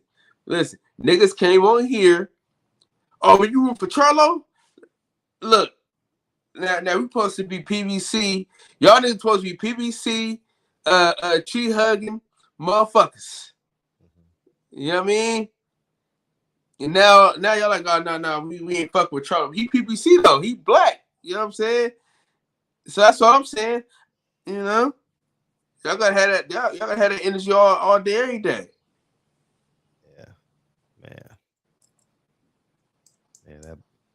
Man, we should have rolled on them. Man, we could have changed boxing. Bro, I spent $1 million in this store, bro. Who? What'd you say? Get your ass out the store. Oh yeah. No, we could have changed boxing with them Al Haymon emails. We could have changed boxing. If we would have fought hard and not fought for these boxers, what these boxers wanted, and focus on what we wanted, we would have shut everybody down and held everybody accountable. Don't you know? Imagine Oscar being called a racist in every interview. That's what we should have did. Imagine every Golden Boy fight. They only fight in Vegas, Texas, and LA. You know what I mean? Like new media and LDBC is tough in Texas. Tough. Imagine what we could have did. Imagine what I could have did in LA. Because you know Fred would have did it. Still do it. You know, I saw him at Home Depot during quarantine. I said, let me just go have fun with this guy. I was just having fun at that moment, you know. So, you know, we should have rolled out on them emails because we had unequivocal proof that they had a racist employee. It's past 10. All right, let's go. No, I'm saying you stuttered on the word, so I'm saying it's past 10 o'clock. Unequivocal, that word. Yeah, I big Sean study. But yeah, man, I appreciate y'all, man. Yeah, Floyd about to be dancing on that heliport, man. Hey, tell Floyd, man, don't do it, man. Don't do it. How much money think they paying? Between 10 and 15. I mean, he ain't getting paid no 100 million now. He gonna lie to you now. Ain't no one getting paid that much. But he's doing it without anybody getting a cut out of it, though. You know, without Steven Espinoza, pay-per-view, Al Haymon. You know, he doing all that on his own. And how is he able to do that without the mix this time? I don't know how. Exactly. I don't know what Al's gonna do, but that nigga been living in Dubai though. It's probably through a loophole because he got another lawyer on it. You know, he's not working with Leonard Ellaby. Leonard Ellaby wasn't at the press. He wasn't allowed to go. No, Leonard, you can't. Hell no, Leonard can't go. Hell no, Leonard can't go. Hey, hell no, Leonard can't. I gotta figure out how to make a shirt with some glasses talking about not wearing sunglasses in the building. Hey, hey, you thought Rolly acted a fool? I just want Rolly to get the fight for the press conference, dog. That's all. That should be. Hey, what if he big tank? Nah, I can't see that. No, I'm just saying, like. No, but I can see a lucky punch landing. No, but listen to like the if he beat Tank, the press like the post press conference. No, but he gonna be a star if he beat Tank. A star. Man, let me tell you something. If Rolly can beat Tank, that motherfucker gonna be a star. No, you ain't gonna be able to turn him off. Nah, you think Kambosos was flexing? You think Tony Harrison did a citywide tour? Shit. Shout out to Tony Harrison, man. When you fight, it'll be a year March. When you fighting, dog? Damn. Bring them cornball t-shirts back. Oh yeah, I need a cornball sweater, dog, for sure. Yeah, man. Yeah, we gotta get Tony Harrison in the shop, man. Tony Harrison's a good brother, man. Good brother. Good. He's in Detroit, right? So if I come on at 9:30, he'll come on at 9. By 7:30, that's 9:30 his time. I got to reach out to him. Tony Harrison is a solid, bro. He do so much work in the community. Shout out to all the fighters that do all the work in the community too, man. I know it goes unnoticed a lot. Hey, Shields does a lot in the community. Check it out. I think it's a Michigan. I know we don't really like Chris Colbert like that because he stiffed us on the show. But I will say this though, that motherfucker do a lot of community work though. You know what I'm saying? As it pertains to his community. So the nigga got a little football team and shit that he sponsor and shit. So I mean he ain't we don't really fuck with him, but at least he doing something for the community. You know what I mean? At least. Fred don't give a fuck though. Yeah, no one heard a word you said. said. We doing a backpack giveaway this year, Fred? Yeah, for sure. I got to. It's Lincoln. Yeah, it's going down there. Shit. Lincoln. Yeah. Yeah. Definitely doing that. All right, man. Barbershop comments. All right, what's up, Kyle? Oh, go ahead, man. First of all, Fred, come on, man. What's wrong with you, man? You gotta relax. Keep your foot on these suckers' necks, man. Yeah, I will. Good job. Right. Deacon to be proud of you. Yeah, I'm trying. What's up, Deacon? Yeah, man. Shout out to Deacon, man. And happy birthday to my dog, Tay Jones, one more time. Happy birthday to Tay Jones. How's Asia Math doing? Have you seen Asia Math? He's good. Yeah, he be with Mark Nash all the time. Oh, he's over there now. Okay, good. Okay, as long as he's doing well. Yeah, he cool. You want to listen to? I don't care. Yeah, I'm glad he's good. Man, keep your foot on these niggas. I mean, keep your foot on these suckers' necks. You know what I mean? And we're not supervisors, nigga. We bosses. You know what I mean? In the words of the great philosopher DB, Fred Drop. Play the song, Fred! Couldn't wait, all that. What up, Wayne? What up, Birdman? What up, Wayne? Appreciate you, big homie. Yeah, man, I need that get back. You already know that. Champion Heart, respect my tech. Birdman, Brent Jones. That's never disrespect, man. That's real life. You know what I mean? You don't lose, you don't win them all, but that was a sucker move, though. Wendell Jackson, Crescent City, Average Joe, North Pole Fishing, Birdman, Jay Kelly, Joe Hart.